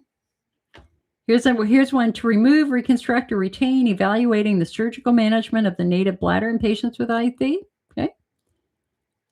Are there urologic consequences to medicinal ketamine? A 5-year multi-institutional analysis. The answer is hell yes. Ketamine acts as an industrial solvent to the bladder. Definitely going to injure the bladder. Elevated psychiatric comorbidity and polygenic risk for depression and IC. Well, hell, of course. Come on, you got pain? Of course you're going to be frustrated, especially if you don't know why the pain's happening and you don't have good treatment. Depression is a perfectly normal response to being diagnosed with a painful condition. We just don't want it to linger. We got to work on it and address it. Periurethral injection of hyaluronic acid for the treatment of recurring postcoital cystitis. That's interesting. Injecting hyaluronic acid into the bladder for honeymoon cystitis. Analysis of novel genetic factors contributing to LL37 resistance in E. coli. Interesting.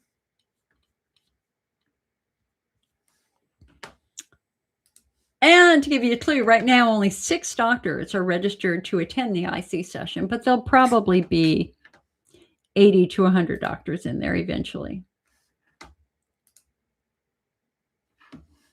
Yeah.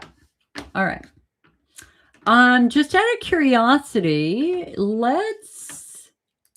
and I know you guys have questions, so just bear with me here. Let's see what they're doing for pelvic pain.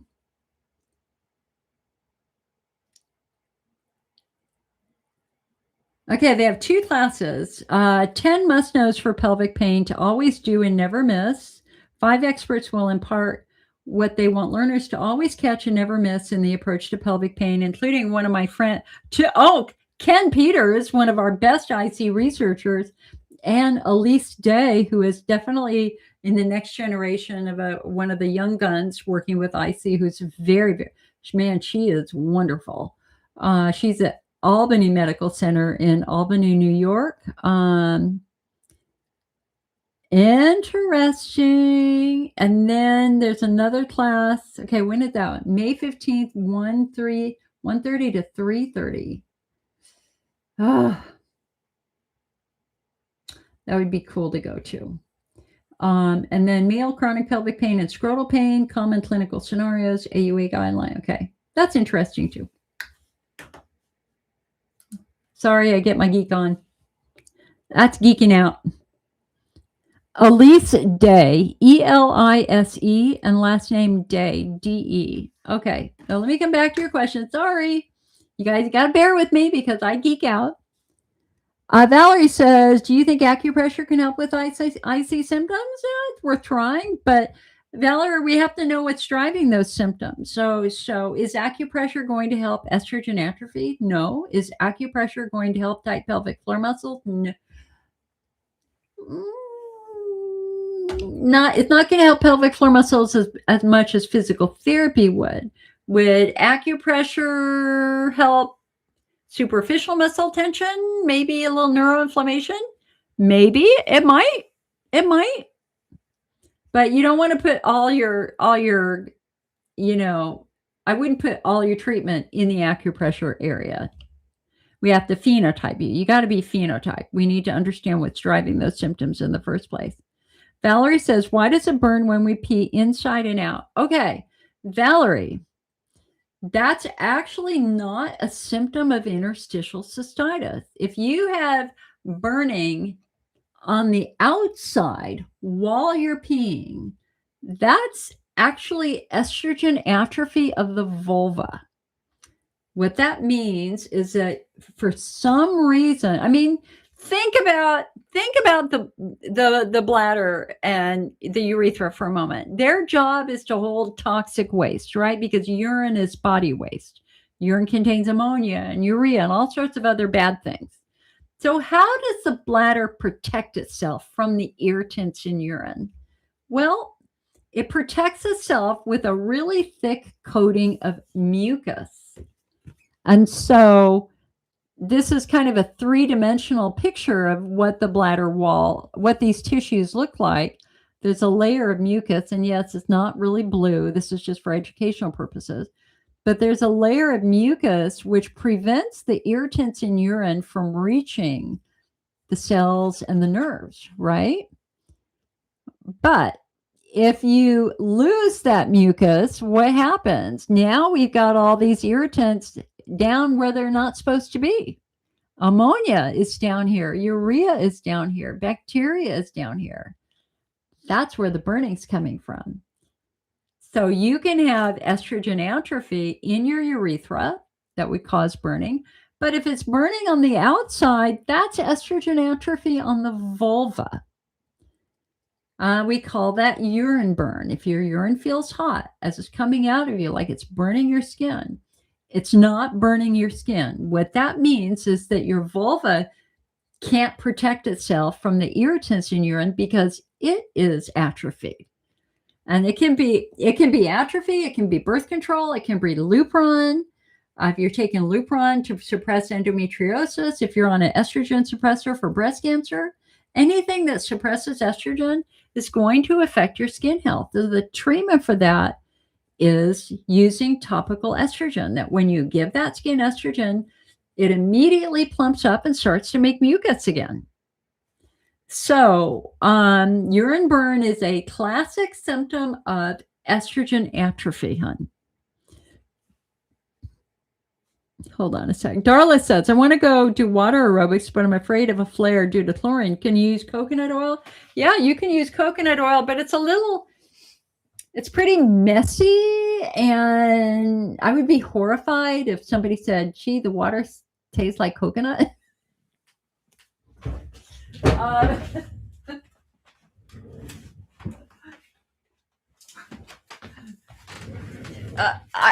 don't know. I can just kind of, speaking as somebody who used to love to swim, you do get pool water is pool water. Vulva balm, I think, would be a much better choice than coconut oil. Number one, it's not as messy, it doesn't soak through. And this is an organic olive oil, avocado oil, and sea buckthorn oil. And so vulva balm is definitely, that's what I use. I'll show it to you. So it comes in a tub. This tub, listen, I bought this tub probably 2 years ago, and I haven't even used half of it yet. So this is a good long-term investment. So you can see it kind of looks, it's like a really, really, really light oil. And it's as close to the natural texture of your mucus of anything out there. And so I would use some vulva balm down there if you're going to go swimming.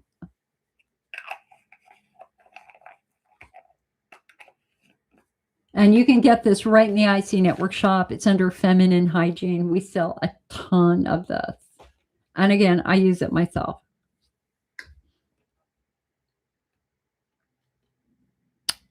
Tanya says, do you have an app now that I'm missing? I mostly view the site via computer. Anything to download on the phone? Not yet. I did have 2 apps. We built our diet app 7-8 years ago. And And it was just back when apps were very expensive. It cost me $20,000 to build. And every time we needed to update it, it was another $10,000 to $20,000. I'm just like, I can't afford this because it was free. And so I shut it down, baby. I shut that sucker down. And we also had a Flare app. And apps are so expensive to maintain. You have to have a lot of users to make it financially viable. And we just didn't have enough people using it. However, technology has changed. Now we have AI, and we are now building a new IC diet app. We're testing it now. That for a fraction of what I used to pay. And if I'm happy with that and that seems to be working, we will have a new ICN diet app.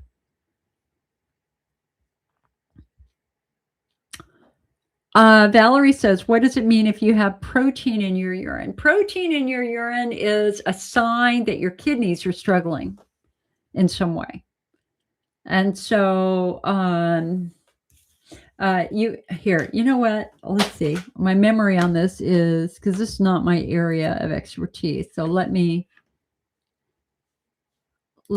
get the good information. Kayleen, you can talk about this. So it's damage to the kidney filtering units, which allows protein to leak from the blood. Common stress and can include diabetes, high blood pressure, and chronic kidney disease. It can also be caused temporarily by dehydration, intense exercise, high fever, and stress. A lot of people don't know that the singer Tina Turner passed away from kidney disease. She was in dialysis the last couple of years of her life over in Switzerland. And, you know, Tina Turner, the rock goddess, oh my God, I just love listening to her. Her concerts were so amazing. And she gave an interview and she said, I didn't know that high blood pressure could damage my kidneys. And she had untreated high blood pressure for years. And eventually they just damaged her kidneys to the point that her kidneys stopped working. And she was in dialysis when she passed away of severe kidney disease. So if you got high blood pressure, you got to understand it has consequences.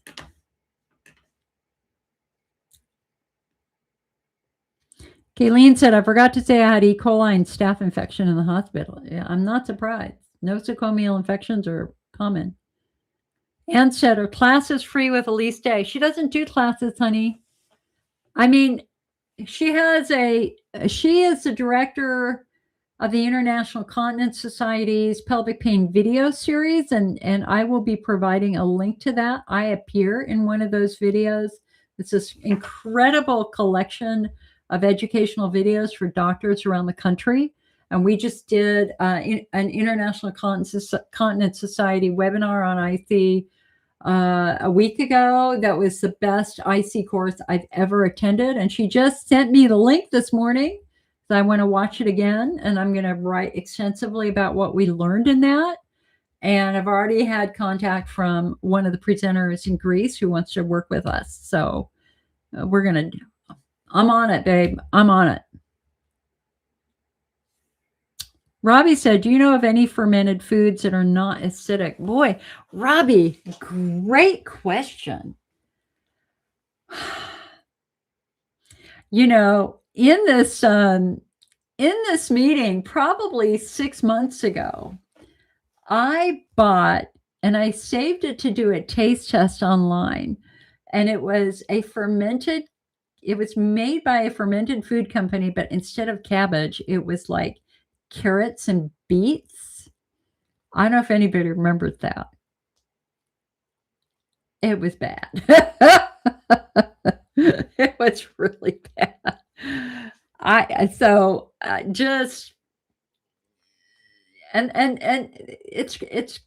It's kind of crazy how bad the American diet is, because if you go on YouTube, you can see people, like there's a guy from Korea who posts his lunch from Korea every day. And my God, it's just, they have fermented foods in every meal. There's not a lot of obesity in Korea. They eat really, really well. I mean, really well, but their diet is so much healthier than ours. And we don't have a taste for it. I mean, I used to be able to eat a Reuben sandwich, sauerkraut, but I don't know. I wish I could tell you. And then a problem with some of our fermented foods is that they're really salty. They're not really fermented. They're just brined in salt. And if you're older and have high blood pressure, you can't do that. So you're welcome, Valerie. Darla says then Vaseline. Yeah, Vaseline would go okay. It's just Vaseline sticky and messy. Kayleen said the protein in my urine has been consistent. Yeah, it has. Valerie says, how do I make an appointment with me? You just call me, honey. I'll give you my phone number. I'm in California. That's a phone number for the IC network. And people are always shocked when I answer the phone. I don't have a secretary. I literally answer my phone. And I wish I had a secretary, but no, I don't. So you're welcome to call that. Just understand that it's first come, first serve. There are some days when I'm on the phone for 8 hours. By the end of the day, my voice is pretty dead. It's always good to call like after 10 o'clock in the morning Pacific time. Before that, I'm just dealing with other urgent things that I've got to do during the day. And if you call me and I text you back, I can't talk right now, or can I call you later? That just means that somebody's already gotten ahead of you. And so just leave your message and I will call you back when I can. And because I'm in California, if you're on the East Coast, I return phone calls until 5 or 6 at night. And so you could get a phone call from me at 8 o'clock. And so, that's just the time difference and just me working late. So fair warning, sometimes I can call back a little bit on the late side. I do my best. Dolph said, my aunt is getting a cystoscopy next week. Okay, here, hold on a sec. What have I lost here? Okay. Hi, Johanna. Nice to see you, hon. I hope you're well. Dolph said, my aunt is getting a cystoscopy next week. I will be there holding her hand and advocating for her. She has GSM, stress incontinence, and overactive bladder. I am hoping she doesn't have mesh erosion. Good for you, honey. Good for you. She did get mesh implanted a year ago with her hysterectomy. Wow. So she must have had a pretty bad prolapse if they did that. A cystoscopy is not the funnest thing in the world to do, but like I would stream it live. Like if I were at my doctor right now and he said, Jill, let's look in your bladder, I'd say, yeah, let's do it. Can we stream it? I'm not afraid of a cystoscopy. I've had 2. It's what I call a looky-loo, that essentially they numb the urethra, stick a cystoscope in, take a look around, pull it out, you're done. Because the bladder's not being manipulated. It's not a hydrodistension with cystoscopy where, they fill and stretch the bladder with fluid first. Okay, that's done in the OR. You don't do that in the doctor's office. But if they just want to take a quick, what I call looky-loo, not a big deal because they're not manipulating the bladder at all. They're basically manipulating the urethra. And if they have a modern scope, one of the more recent scopes, a narrowband imaging scope, that really gives them a really good opportunity to look at the bladder really carefully. The biggest challenge with a cystoscopy is that the first couple of times you pee afterwards can be quite brutal because when you stretch the urethra hurts. If you've had a urethral dilation, you always know the first time you pee afterwards is a bite your lip, like groan moment. But normally, and that's because the scope stretches the urethra. Okay. But that normally only lasts like a day and it should get better with every urination. And what I learned over the years is that, I was a pretty smart kid when I was going through my first stuff, is that if I tried to dribble it out, it just prolonged the pain. And so what I ended up doing at the age of 13, 14, 15, when I was having all my dilations, which we know would never have done anything, it's just what they did back then, is I tried to drink a big glass of water, and then I waited until I had as much urine in my bladder as I could tolerate, and then I went and sit on the toilet and I just let it fly. That when you just let it go, you get the first burst of pain and then it gets better. Whereas if you're dribble, it's like ow, ow, ow, ow, ow, ow, ow, ow, ow. Because you could dribble for a minute and that's ow, ow, ow, ow for a long time. So you just have to have a reality check that the first couple of times you pee afterwards, not the funnest thing in the world. But here's the deal. It's really important to let somebody look. You can't let fear stop you.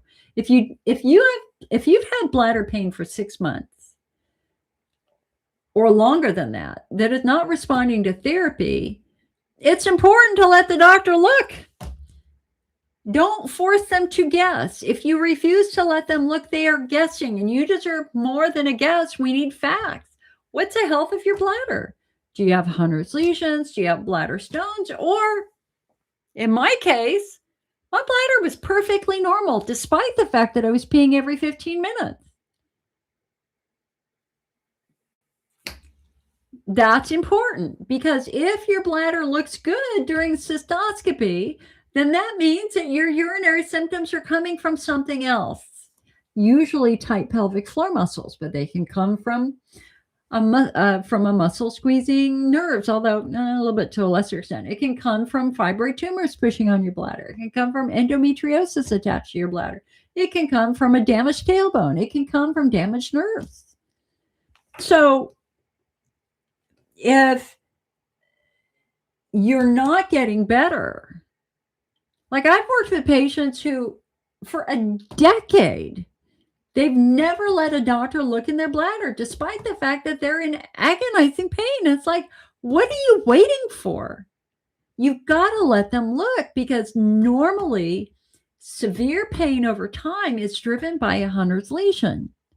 And if you've got an open wound in your bladder that's screaming, we can treat that. And when you treat it, it usually gets better. So my personal philosophy for my healthcare is, if I'm in pain, I don't want you to guess. I want you to look at it and tell me what's wrong with it. And so I believe that cystoscopies are important. They're important. Darla says, wouldn't fermented foods cause a flare? And somebody with Hunner's lesions, yes, they would cause a flare. Somebody with estrogen atrophy, yes, they would. Pelvic floor, probably not so much. Johanna said, I saw a specialist for pelvic pain. She told me to have an MRI. She wants to see if anything is wrong. It's coming on May 6th. Good. That's good. You know, I've told the story of a patient who had urethral pain for a decade, and she saw tons of doctors, and they just blew her off. I mean, she didn't have bladder pain. She had urethral pain. And they were like, well, you've got IC, you've got this incurable bladder disease, yada, yada, yada. And they did all the IC treatments. None of it worked for her. And finally, a nurse practitioner listened to her. I have urethral pain. And the nurse practitioner said, let's do a test. And it was an MRI or a CAT scan. I don't remember which. It was probably an MRI, but it could have been a CAT scan. And you know what they found? She had a big urethral diverticulum. So a diverticulum is a little pouch that is going off of something. So if, for example, you're straining to empty your bladder, all that muscle pressure could essentially kind of pop a pocket out of your bladder. I was working with a patient a couple of weeks ago who had kind of an orange-sized diverticulum near the top of her bladder. But you can also have a little tiny diverticulum off of your urethra. And that's what she had. And it was, I mean, so here, your urethra is like the size of your little finger. She had a diverticulum, the length of her urethra, connected by a little tiny tube. And that little sucker had urine in it that was infected. And once they found the diverticulum, man, they just surgically removed it, and she's cured. She's cured. So being really specific about your treatments. I mean, about your anatomy. I'm sorry, not your treatments. Your ability to describe your pain gives doctors a roadmap on where to look, gives physical therapists a roadmap on where to look. And if you always have pain in exactly the same location every single time, left side down here, right side down here, centered on this side, we have to understand what's at that physical location. Is it a nerve? Is it a muscle knot? Is it a trigger point? Is it a Hunner's ulcer on the inside of your bladder? Is it a diverticulum? Yeah. So I'm all for having more tests just to try to understand your anatomy a little bit more. Valerie said, nothing's helped me. I had the interstem surgery, Botox, laser, physical therapy. Nothing has helped. My doctor has nothing else to offer me. Okay, so Valerie, that's all about your phenotype. You are the perfect case study. You are matching a case study in the big IC class that we did a week ago. So what do our guidelines say? If you're not responding to therapy, if you're getting worse rather than better, we want to take a step back and revisit that diagnosis. What could we have missed? Because clearly they missed something. They missed something. Or they aren't focusing in the right direction. So do you know what the IC phenotypes are? Have you ever heard anybody describe or use the term phenotype? Let me know in chat, and then we can go through that. Darla says, I have a mass in my uterus pushing against my bladder. Could that affect me? Hell yeah, Darla. Definitely. Absolutely. And we have research to show that when that mass is removed or when that fibroid is removed, the urinary symptoms go away. I think in like 75% of patients who have that done. So, I mean, because the pelvis is a small confined area. And so, for example, one of the reasons why constipation causes flares is that if you've got a bowel filled with stool, it's literally pushing everything out of position. And so we've long known that being constipated can cause bladder discomfort. And that's just a physical room thing. And the same is true with a mass. I mean, if your bladder's here and your uterus is here, but you got a mass there, what is it doing? It's pushing the bladder. It's knocking the bladder over. That could easily be a source of discomfort. Okay, Valerie says to explain phenotyping. Okay, so hold on. Let me see if I got my slides. Hold on.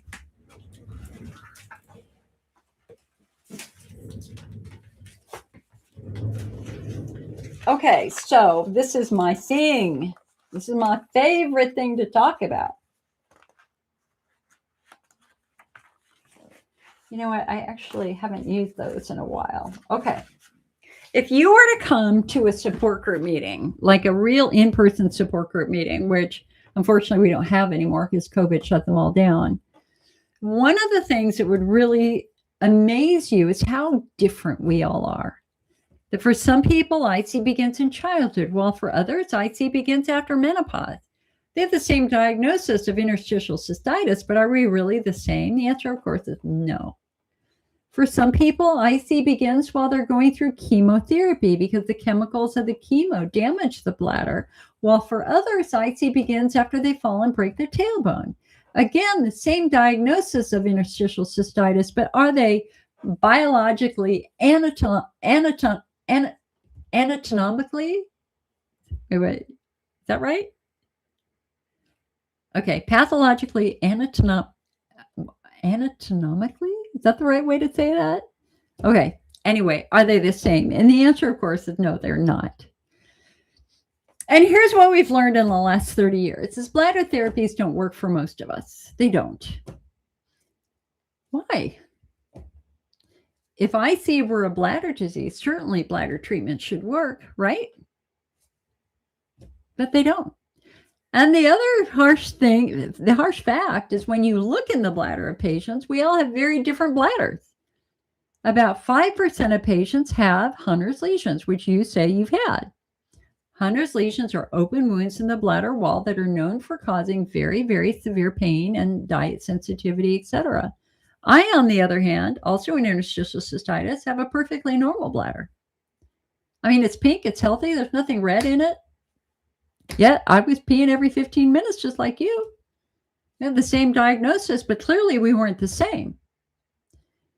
So today, all the top tier doctors are doing something called phenotyping. We need to figure out what group you're in because each group has its own treatments. Anatomical. Thank you, Sherry. Thank you. Here. This is what happens when you talk a lot.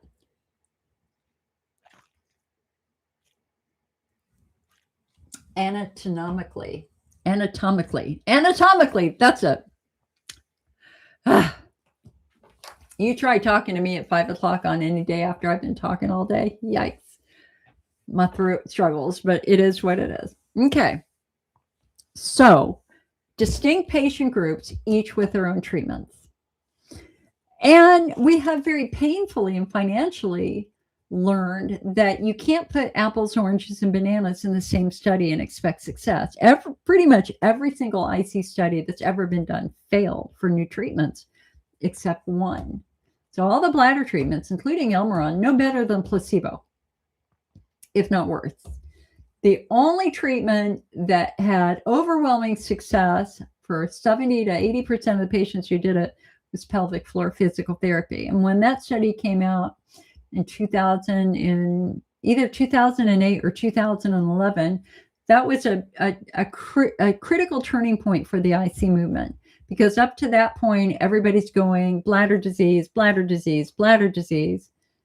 Your bladder treatments didn't work. And now physical therapy in this fantastic National Institutes of Health study was incredibly successful. And that's when everybody went, uh-oh, maybe this isn't just a bladder disease. Maybe there are some muscle problems. And now today we recognize that the muscle patients are actually 87% of IC patients. So we don't even think of IC as an incurable bladder disease anymore. We think of IC as a pelvic pain syndrome for which there are many potential causes. So our job now is to try to phenotype you to figure out which group you fit into. And you're already in one group, Hunner's lesions. Hunner's lesions is a distinct group in the IC patient population that have their own treatments. Now, what you may not know is we now have a new insight into why lesions occur in the first place, because that's one of the overwhelming mysteries of IC is what causes these wounds in the bladder that are so freaking painful? Well, it was Europeans in Europe, IC researchers in Europe who discovered viral infections in patients with Hunner's lesions. Not all of them, but a good chunk of them actually had active viral infections in their bladder wall and in their urine, specifically Epstein-Barr mononucleosis, also polyoma BK, polyoma JC, and even to a much lesser extent, herpes and HPV.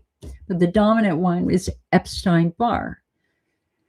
So they were looking at the urine of patients with lesions and the urine of patients without lesions, and they kept finding virus in the patient with lesions, but not in the patients without lesions.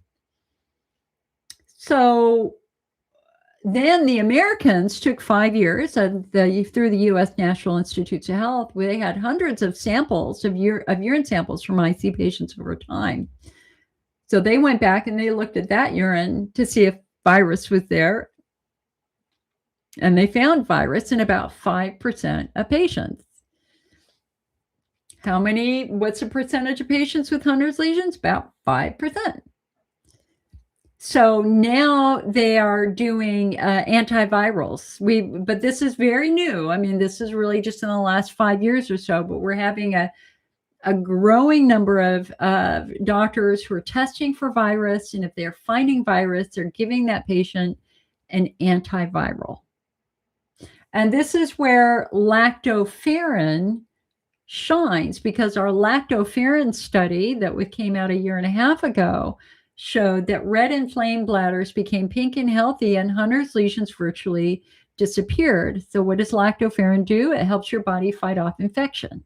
So that supports the whole theory that some Hunner's lesions are caused by infection, viral infection. And then another known cause of Hunner's lesions is actually a damaged ligament. There's a ligament called the uterosacral ligament that helps the vagina in place. Unfortunately, a group of nerves sit on top of this ligament. Nerves from the bladder up to the spine rest on top of this ligament. And when that ligament is damaged or stretched out, the nerves become stretched out and inflamed and irritated. And inflamed nerves can also cause, redness and irritation and wounds. All I have to do is think about shingles. Well, actually, that's a bad example. Shingles is viral. But anyway, a neuroinflammatory source is possible for Hunner's lesions because irritated nerves release something called substance P, which damages tissue. Okay. How do they figure out if it's a virus? They do a next generation DNA urine test. There's testing that they can do. They can do a blood test. I mean, how do they test for mono? So if you, and it's amazing. I mean, I've worked with several patients who have gone back, and one in particular, she was like in her 60s, she had a raging Epstein-Barr infection, raging. That was the source of her Hunner's lesions. So that's something that we can think about there. So you can see Hunner's lesions have their own distinct group. Now, conventional treatment for Hunner's lesions is to cauterize the lesion or inject a steroid into the lesion. But now that we've got the insight on the virus, we're doing antivirals. Now that we know that a damaged ligament could be the issue, we call that posterior fornix syndrome. We want patients who have lesions to be checked for posterior fornix syndrome. And I can give you a link on that as well. So that's group number one. So there are more groups, so bear with me. That's group number one. Group number two is bladder wall driven without Hunner's lesions. And generally, these patients have a smaller bladder capacity. And so we want to figure out why. The first thing we're going to look at is a chemical injury to the bladder wall. So these would be the patients who develop IC symptoms while they're going through chemotherapy. Or if they're using ketamine recreationally, ketamine damages the bladder wall badly. It can damage the bladder wall badly. Or, God forbid, you just be drinking diet soda all day. Artificial sweeteners are well known to be quite irritating to the bladder over time, like a NutraSweet. So chemical injury of the bladder is possible. Our treatment for this patient is to try to figure out what's irritating it. That means you're going to have to give up that Diet Coke if you love your Diet Coke, and give your bladder a good 6 months to heal. Your bladder takes a long time to heal. This is not overnight. And hopefully as it heals, things will get better. The second thing we're going to look at in this group is going to be the quality and health of your skin, aka your estrogen level. Is this a patient who developed IC symptoms as they've gotten older? If they developed their IC symptoms in their late 40s, 50s, 60s, or 70s, very first thing we're going to consider is what's the health of their skin, because when you don't have the estrogen anymore, your bladder can't make the mucus anymore, which means your bladder's ability to defend itself is now compromised. So that cup of coffee you used to have in your 40s, all of a sudden you can't have in your 50s because your bladder just doesn't have the resources. It doesn't have the gag layer, the mucus, to defend itself from all the acid in that coffee or in that soda. So for this patient, we're going to be doing a topical estrogen. We're going to try to improve the health of the skin. And sometimes that's enough, and sometimes that's not enough. And this is where we're going to go to something that might coat and protect the bladder. Like back here, I don't know if you can see this. Bladder Builder is the top rated supplement by far. That's the best reviews. It's a chondroitin based supplement. Chondroitin acts to coat the bladder wall. Quercetin is an antihistamine. It can prevent some of that mast cell induced inflammation. got some beneficial probiotics in it, but it also has PEA in it to calm nerves down. So there are some patients who, even though they're doing the estrogen, their bladder's still vulnerable, and they really benefit from a chondroitin-based supplement. The bladder wall has chondroitin in it. Chondroitin is essential to the superficial integrity of the bladder wall. And best of all, chondroitin has a very high bioavailability of 25%. So a lot of this gets to the bladder to be meaningful and helpful. Okay, let's go to our, and then another thing we're going to look for in this bladder wall group is chronic infection. We're going to look for chronic bacterial infection, but believe it or not, that's not as common as chronic fungal infection. And again, it was our own National Institutes of Health who kept finding candida in the urine of patients with IC, and the more candida present, the more bladder pain they had. And if there's ever a group of patients massively overexposed to antibiotics, it's us. Because we were all given antibiotics when our symptoms started. Some of us, massive amount of antibiotics. I took massive amounts of antibiotics as a kid because I didn't know any better. When you take an antibiotic, you kill the good bacteria that normally keep the candida in check, and now the candida has an open ticket to dominate the biome. So if you flare when you eat sugar, if you flare when you eat carbs, that could be a sign that you're dealing with a candida infection. That's real. And again, that's not this crazy lady on the internet making it up. This is the MAP Research Network through the National Institutes of Health who made this discovery. I can give you that research. There's articles on our website about it. So we look for viral infection, we look for fungal infection, and we look for bacterial infection. But remember, we've got our new research study now that talks about UTI hypersensitivity syndrome. If you're online, I can guarantee you go into any group, there's going to be people who say you've got a chronic bacterial infection and you need to be on antibiotics. Now we know that feeling like you have an infection after the infection is gone is the nerves themselves in the bladder wall that are healing and have become very, very sensitive. So don't necessarily believe the people online who are going to all say in this specific group, which is a pretty outspoken group, y'all have an infection and y'all need to be on antibiotics. If you think you've got infection, you can have a next generation DNA urine test. And if that finds it, you've got all the ammunition you need to get antibiotics. But if that next gen test comes back negative, you did not have an infection, that means something else is causing your symptoms. Specifically, our next group, which is pelvic floor. 87% of IC patients have tight hypertonic pelvic floor muscles. 87%, guys. 87%. This is why we consider IC a neuromuscular disorder. Tight muscles are bad. They have long-term consequences. Specifically, they squeeze things. They squeeze the urethra closed, which is why it's hard to pee. They squeeze the vagina closed, which is why sex can be painful. They squeeze the rectum, the bowel and the anus and the rectum, you know, that part. Squeeze that shut. That's why you have trouble having bowel movements because the pelvic floor muscles are tight. But they're not just squeezing structures. They're not just squeezing those. They're squeezing nerves. So if you have pain when you sit down that gets better when you stand up, that's usually a muscle squeezing a nerve. And they squeeze blood vessels. So if your bladder is supposed to get 24 units of blood a day and it's only getting 10, are you going to have a healthy bladder wall? Oh, hell no. Of course not. Because your bladder is not being given the oxygen and the food that it needs to repair itself.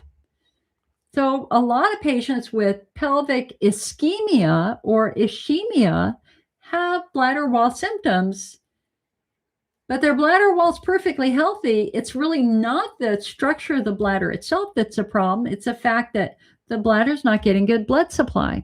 So our therapeutic priority for this group is to restore good blood flow. And the way we do that is by relaxing muscles with physical therapy.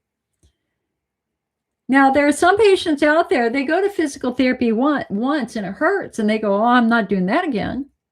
Now, listen, guys, the most important diagnostic test in the IC world now is the pelvic floor assessment. Because if you've got tight pelvic floor muscles, physical therapy can heal you. But when you go to the physical therapist the first time, guess what? They're touching muscles. Their job is to find what hurts. And so, you generally, when you go to that pelvic floor assessment, again, your ability to describe your symptoms gives them a roadmap. You got to describe the pain, where the pain is. You can say bladder, but do you have pain on the left side? Do you have the pain on the right side? You ever have a vibration when you sit down? Do you ever have sciatica? Do you ever have pins and needles? Anything at all like that? You got to think about that before you go to that first pelvic floor assessment. And the job of the pelvic floor physical therapist is to be a neutral set of eyes, just studying your anatomy down there.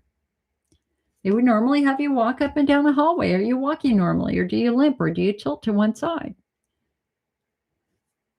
They're going to measure your legs. You have one leg longer than the other, because if you are, then you got a hip that's tilted. And if you got a hip that's tilted when you walk, that stresses your pelvic floor. Do you have an ankle that rolls in? Do you have an ankle that rolls out? That directly affects your pelvic floor.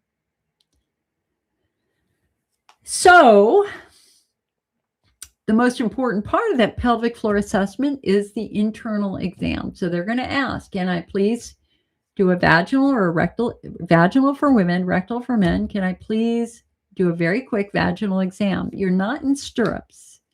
It's not like a urologist or a gynecologist. There is no speculum involved. Literally, you just have you're on a physical therapy table. Your knees are up about a foot. There's a glove. There's KY, and there's a finger that's put in there, and all she's going to do is touch muscle groups. That's it. Shallow muscles, mid-level muscles, deeper muscles. And if she can touch a muscle and trigger your pain, girl, that is your hallelujah moment. It's like, oh my God, that's it. What are you touching?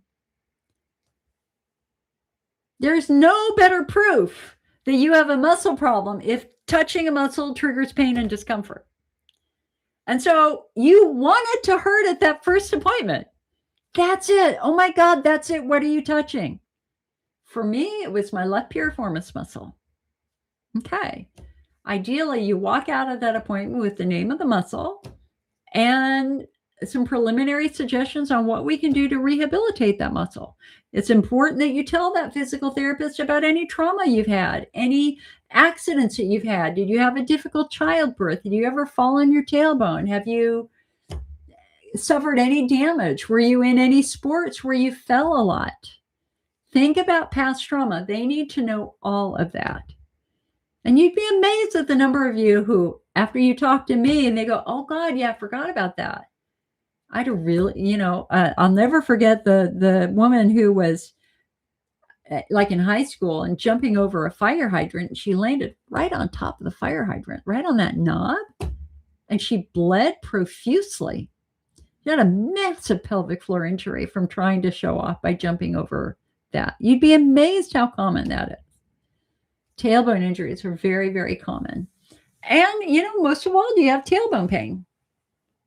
If you got tailbone pain, you got to figure that out. We want to understand what's going on with that tailbone. Okay, so for this group, we're going to restore blood supply by doing proper pelvic floor physical therapy. And the question you ask that physical therapist over time is, are my muscles responding to therapy, or are they always locking back down into tension? If your muscles are always tight every time you go in, then we got to figure that out, because that means that we're dealing with what we call a bony structure abnormality. There's something putting stress on that muscle on that location. For me, it's my SI joint on my left side. My SI joint's very flexible, so my left piriformis muscle locks down very tight to stabilize the joint. It could be a bad hip, it could be a bad SI joint, it could be a broken tailbone, it could be a bad knee where you're limping. But for many patients, it's literally their feet, how their foot hits the ground. High heels are done. No more high heels when you've got tight pelvic floor muscles. It's just way too traumatic to those muscles. Okay, our fourth group that some people put in the pelvic floor group, I don't. I have it as a separate group, is pudendal neuralgia. These are patients who have positional symptoms. They're fine when they stand, but when they sit down, it hurts, or when they bend over, it hurts. They may have sciatica. They may not be able to sleep on their left side, but they can sleep on their right side, or they might not be able to sleep on their back, but they can sleep on a side. If body position changes the pain, then we have to understand what's happening at that body position. And generally, that's something squeezing a nerve, usually tight pelvic floor muscles. Another symptom of that is something called PGAD, where you randomly feel aroused, and it's a painful arousal, and it's awkward, and it's embarrassing, and you don't want to tell anybody about it. I call it a dirty secret of IC because it happens to a lot of people. It happened to me. I had it for about 2 months years ago. I haven't had it since. Well, I had pins and needles in my vulva a few years ago, and that was tight pelvic floor muscles squeezing my pudendal nerve. But kind of a severe nerve compression is when it causes PGAD. And so if you've had any symptoms like that, again, we want to tell that physical therapist that. We want to tell the doctor that. You don't need to hide it. And therapeutically, we're going to try to figure out which nerve is the problem and where it's compromised and try to release it. Again, with physical therapy, but they might also do nerve blocks and things like that. And then our last phenotype is one everybody agrees on. It's called widespread pain, chronic overlapping pain conditions. These are patients who have multiple pain conditions, IC, IBS, or vulvodynia, or TMJ, or migraines, or fibromyalgia. Most of these patients have very sensitive skin. You will notice that I always wear soft things. I cannot wear, especially the seams really bug me. So I have to wear really soft clothes. So we tend to have very sensitive skin. We also have a wicked sense of smell. We can smell things that other people can't smell. Smells really drive us crazy. We might be sensitive to light. We might be sensitive to sound. So when you're the patient, you're so freaking confused. Why do I have all these pain conditions? They don't make sense. And eventually you start to feel like you're being punished. Like, really, God, you're giving me something else this year? That's how I felt because I'm in this group. We had a fabulous research team come together called the Chronic Pain Research Alliance. And the Chronic Pain Research Alliance started studying the central nervous system, and they found it. That patients with multiple pain conditions, when you look at our brain, it is operating in a constant state of fight or flight. That 24 hours a day, 7 days a week, our brain is behaving as if our life is at stake. And that's simply not normal. Normally, fight or flight is very short term. It goes back, 100,000 years when you were on a hill and you saw a saber-tooth tiger walking down the valley. Of course, you went into fight or flight. Your body's preparing you to run or fight for your life. But the tiger walks away, and once the threat is gone, fight or flight is supposed to turn off, and the brain calms everything down. That doesn't happen for patients with chronic overlapping pain. Our brain has been habituated into fight or flight. Fight or flight happens after major injuries. If you've been in pain for 14 days, that puts the brain into a constant state of fight or flight. So what the research shows is 80% of the children who go on to develop chronic overlapping pain, there's a major physical injury. And then for the other 20% of us, it's a history of abuse or bullying. And the common theme in my office is people who grow up in a home of an alcoholic, a violent alcoholic, where literally every day they go into fight or flight when mom or dad gets home and starts drinking because mom or dad beats them. It's horrific, the stories that I've gotten from patients. I grew up in a neighborhood, as I've said, with somebody who became a rapist or murderer, and I was one of his favorite targets. I did not leave my home without fear for a decade. I learned fight or flight at a very, very young age. And it's, it's really interesting because I'm 65 now, and I've always considered myself very well adjusted. And I have a master's degree in psychology, and I was going on for a PhD in psychology when I got IC. And I have come to see now that all this new research has come out about childhood trauma, that every decision I made as an adult was influenced by the trauma, and that fundamental lack of safety I felt my entire life because of what happened to me. And there is legitimate work to be done there. There's legitimate grief that happens there for that child, adult who grew up in a very violent home. It was nothing about them. This is how a child's brain responds to a persistent sense of fear, and you can't get over it. This is how the brain is wired. The brainstem has one job: to save our lives. If it senses a threat, it goes into fight or flight. That is not a conscious behavior. That is entirely subconscious or subconscious.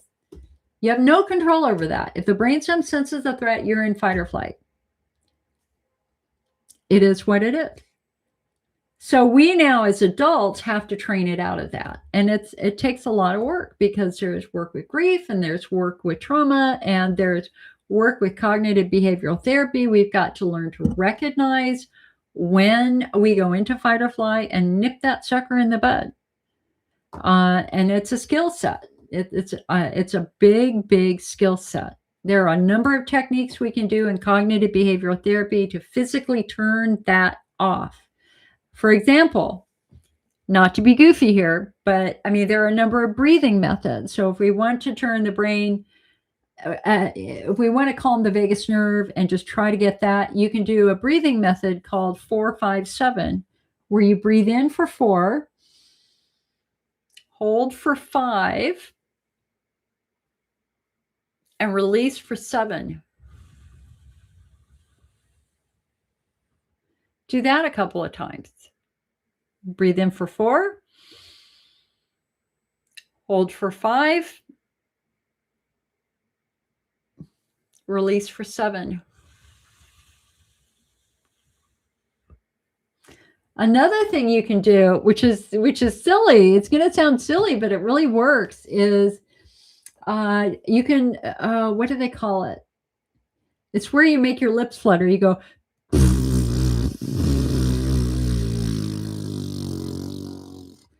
there's something about that vibration and that sound that's actually kind of calming to the brain. And there's research behind that. I've written articles on it. Got some good articles on this. So anyway, there you go. Hunner's lesions, bladder wall driven, pelvic floor driven, pudendal neuralgia, and widespread pain. I believe that there are many more little tiny phenotypes. I think there's a hormone driven phenotype. I think that there's an autoimmune phenotype. I think posterior fornix syndrome is a phenotype. So, this is going to be the great adventure of the next 10 years of IC. Valerie says, Wendy Jones has great meditations to help us get out of fight or flight on YouTube. She does breath work too. Excellent. Thank you for the recommendation. Darla here says, yes, I hit my vagina on a boy's bike at about 4 years. Couldn't pee for 3 days. Perfect example of a pelvic injury. Anne says, you're trying a new pelvic floor therapist who's going to come to your home. Excellent. Those are great. There are more and more physical therapists who will actually come to your home and give you the privacy of being at your home. Darla says, oh, Jill, I'm so excited. I learned so much today. Oh my gosh, there's hope. Oh, thank you for all of this. I learned so much. And if you want to learn more, come on over to the IC Network website, icnetwork.org. And I've got a couple of things to show you. So listen, I have been on these phenotypes for 15 years now. I mean, they just made so much sense. So I have been pushing that for years. Our book, IC 101, Not Just a Bladder Disease, is the first book that goes over the phenotypes. And I'm going to be updating this summer because we have a lot more information now, but it's good, but just know I'm going to rewrite it. And then we have the IC 101 flare guide that talks about the bladder wall flare, the pelvic floor flare, the neuralgia flare, the stress flare, the menstrual flare, the urethral flare, the vulvodynia flare, the rectal flare, the sex flare, and the allergy flare. And it predicts your flares based upon your phenotype. And I'm going to sneeze. Bear with me. Is it going to come? Excuse me. allergies have been a bitch this year. I'm just telling you right now. And then, of course, we have our IC 101 Diet Guide, which is our newest publication. And this predicts your diet sensitivity based upon your phenotype. So, for example, the Hunner's lesion patient is going to have the most diet sensitivity. The genitourinary syndrome of menopause, estrogen atrophy patient, they're going to have a lot of diet sensitivity. The widespread pain patient is going to be much more sensitive to caffeine and neurostimulatory foods. The pelvic floor patient might not be that diet sensitive because their fundamental problem really isn't the bladder wall. The fundamental problem is actually the pelvic floor. And so the cool thing about the diet guide is it has our new updated food list, which is our big 3-column food list, which is usually bladder friendly, foods we're trying, and foods to avoid. And I broke it up into categories. So we've got a section on beverages.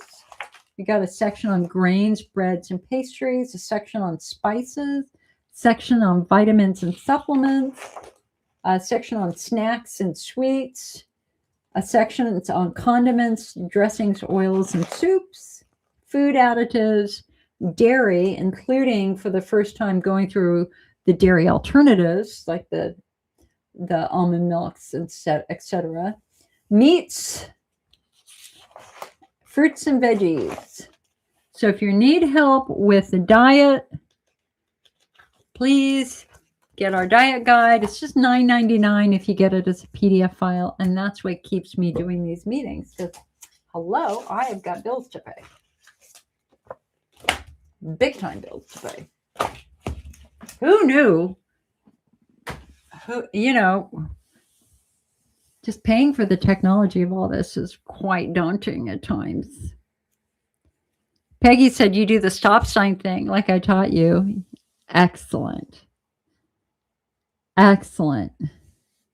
So what she's talking about is an anxiety management technique where if you find yourself having a negative thought, a scary thought, because for those of us who have widespread pain, we are stuck in anxiety. So we do a lot of catastrophizing every day. I will tell you, every day I have a catastrophic thought about an earthquake. Don't ask me why. I have no idea why my brain does this, but every single day, my brain goes, it's a big earthquake going to happen today.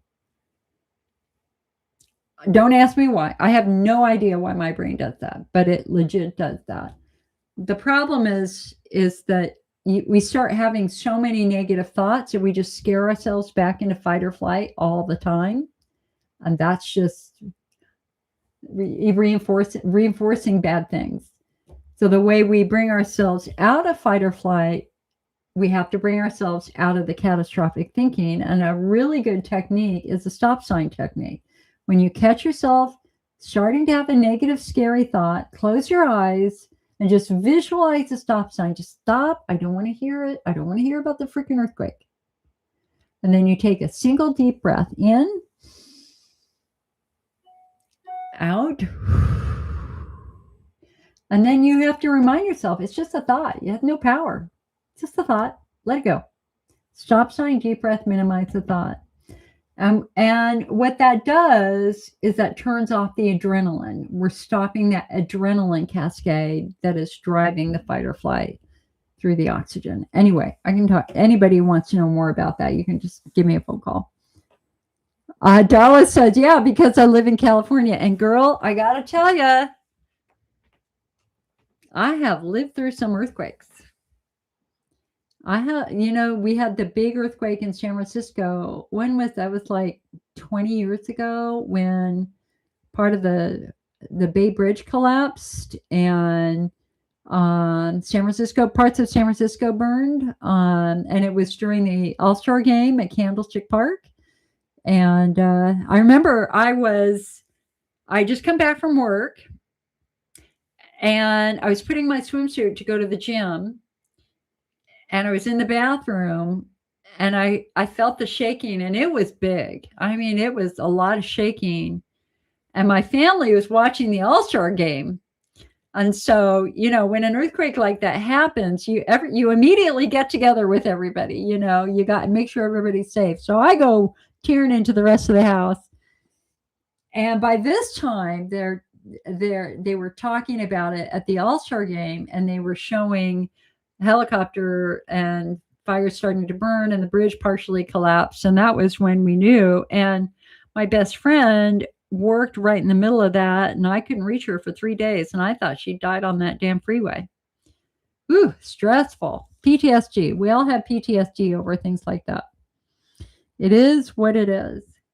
All right, we've been going for 2.5 hours now. And I'm here as long as you have questions. I'm happy to take any question you might have.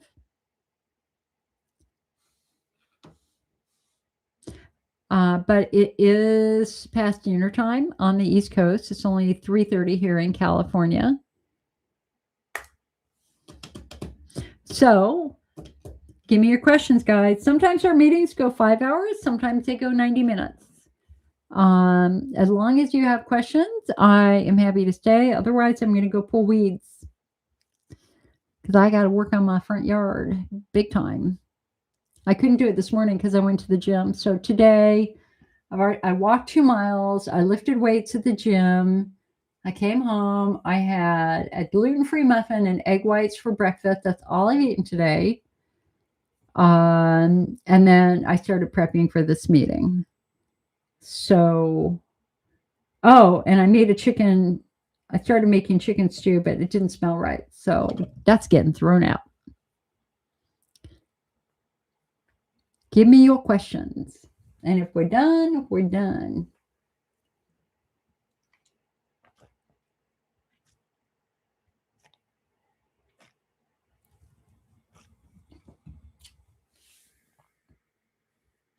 If anybody wants to reach me, you can just call the IC network. Oh, Peggy, that's so sweet, honey. Thank you. That's very, very sweet. She said something lovely to me. Kathy said, will the new Lactoferrin be natural or synthetic? It will be bioidentical, made in a lab. So it is made in a laboratory. And again, my motivation for this, Hun, is just really simple. And that is, times are really hard right now. Do you know how much gas was? I drove up to Hillsburg yesterday. It's a 20-mile drive for me. I went past a gas station. Diesel gas was $7.50.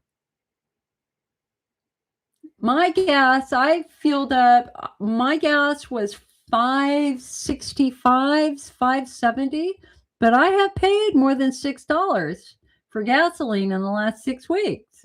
It's just up and down, up and down. Crazy times. Crazy times. So anyway, I had this really sweet, long time customer. I mean, she'd, gotten our magazine for 20 years, and she called me and she just said, Jill, thank you so much. You have helped me so much. I'm so appreciative of everything you've done for me. And she was just like making me feel great. And then she said, I'm really sorry, but I don't have $25 for a membership anymore. I don't. I have to cancel. And I'm like, it's okay, hon. It's okay. So that's how I feel about supplements. Some of the better supplements can be $50, $60, $70 a month. And that's just not possible. So, and the research with Lactoferrin is so encouraging. And that's our most expensive supplement at $74. And lots of people are using it and they're doing great, but it's getting tight. So I thought, you know what, I feel like it's my responsibility to bring on a Lactoferrin from a company that I trust that might be half the price. And so we will have that very, very soon. They finished it last week, and it's made I don't think I can say who it's made by yet until I have it, but I would just tell you it is a company that I work with very, very closely, and I really trust them.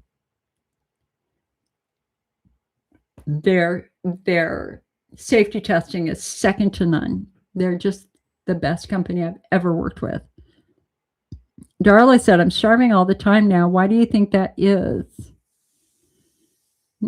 Thank you, Dolphin. Dolphin says, you've helped me so much. Thank you. You're welcome. I'm glad that I can help. I mean, I'm not your doctor, guys. My job is to educate, inform, open up some new windows, and then kick you in the tush and get you back to your doctor with a new set of questions, right? So you don't, it's never my place to give you medical advice. It is my job to be an educator, and that's what I try to do. So Darla's hungry all the time. Why do I think that is? I don't know, hun. I mean, so it's not unusual for some patients to become afraid to eat because they're afraid of triggering a flare. That anxiety about food is incredibly common. In fact, I have an article on it in our new diet guide about how to deal with anxiety related to food. And my IBS in my early 20s was so bad that for, I don't know, 5 years, every morning I would have horrific cramping, just horrific cramping. It turned out it was the oatmeal my doctor told me to eat. I'm I cannot eat oatmeal. It's horrific. And so while we were trying to figure that out, I too became very afraid to eat. And I've always said to all my friends and my family, it's like, I'm not a foodie at all. Like, my sister is an incredible cook. She is such a foodie, but she didn't have the IBS that I did. And for me, I just never was able to enjoy,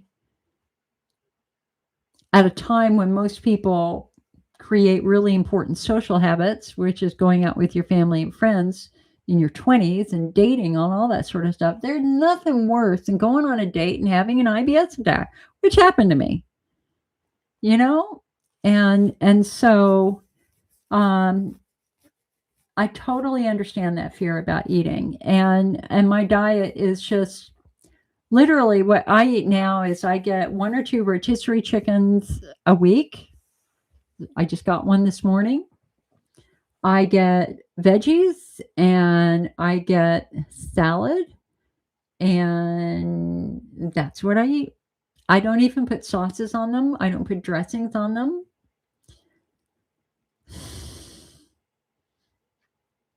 Getting older is weird because then the other thing that happens as you get older is your body starts doing all sorts of weird food things. So all of a sudden FODMAPs became an issue. And then, God forbid, I eat too much mango, then, which I did a couple weeks ago and ended up at the ER, ridiculous.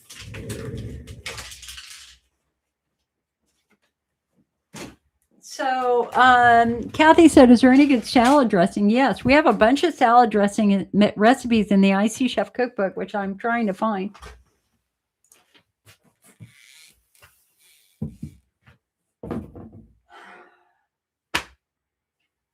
Where is it?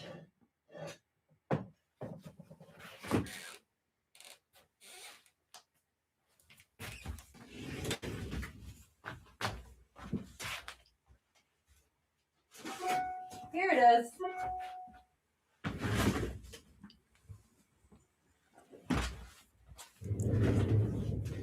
You do realize that one of these days I'm going to try to sit down and I'm going to fall on my tush right here online. It's going to happen. Okay. IC Chef Cookbook. This is one of the first cookbooks that we did. So back when we had our very, very large forum, which we have a copy of, but I shut it down because I wasn't going to, people don't use forums anymore, but we had like 70,000 members, and we have almost 1 million posts. We ask patients for their favorite recipes, and these are all published here. So these are recipes that were submitted by IC patients as bladder friendly. And there's a whole section in here on salad dressings. Let me see if I can find it.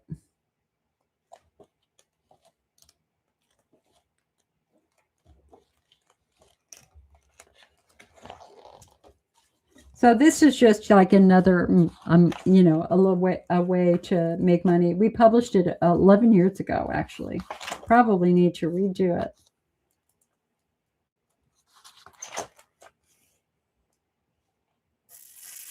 All right, where are they?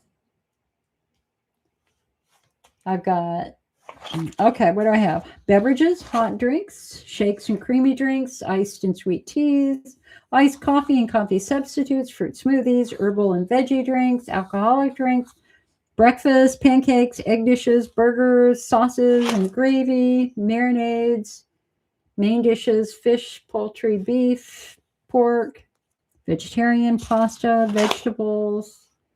Oh, here we go. Salad dressing.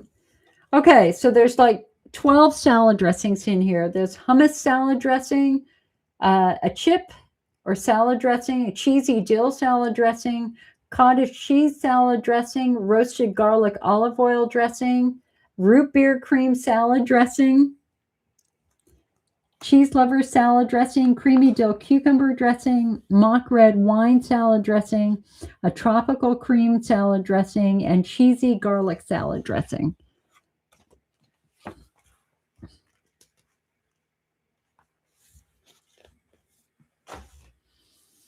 Alrighty, so you can find that in the IC Network shop. Darla said, I'm sorry, I mean, I'm super hungry all the time. I feel better when my stomach is full. Oh. You feel better when your stomach is, well, I think we all feel better when our stomach is full rather than empty. I'm not sure, Darla. I mean, you have to try to explain it a little bit more.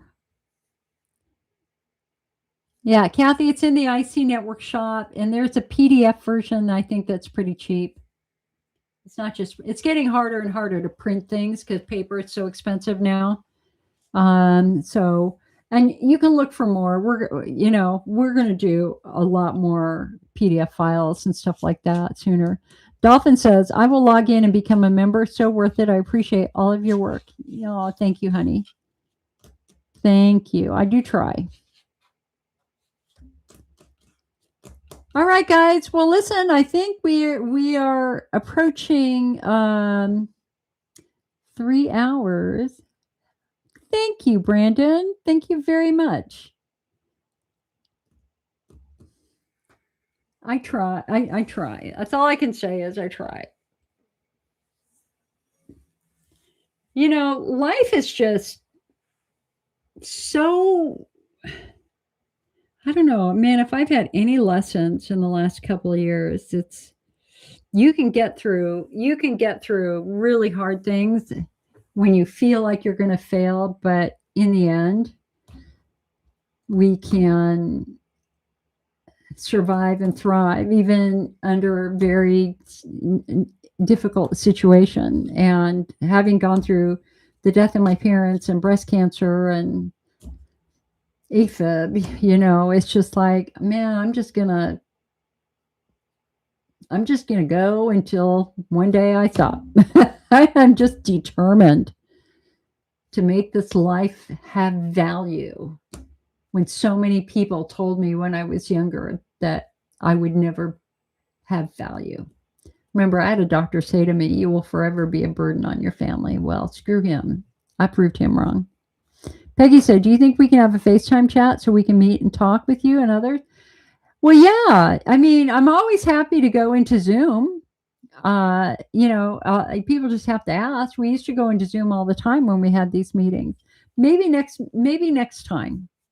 Because I feel like I want to do more So we've got a new Zoom group for our Elmeron survivors, and they're now meeting once a month or once every 2 months, and I'm facilitating that so that they can tell their stories. So I think we need to do more of those for sure.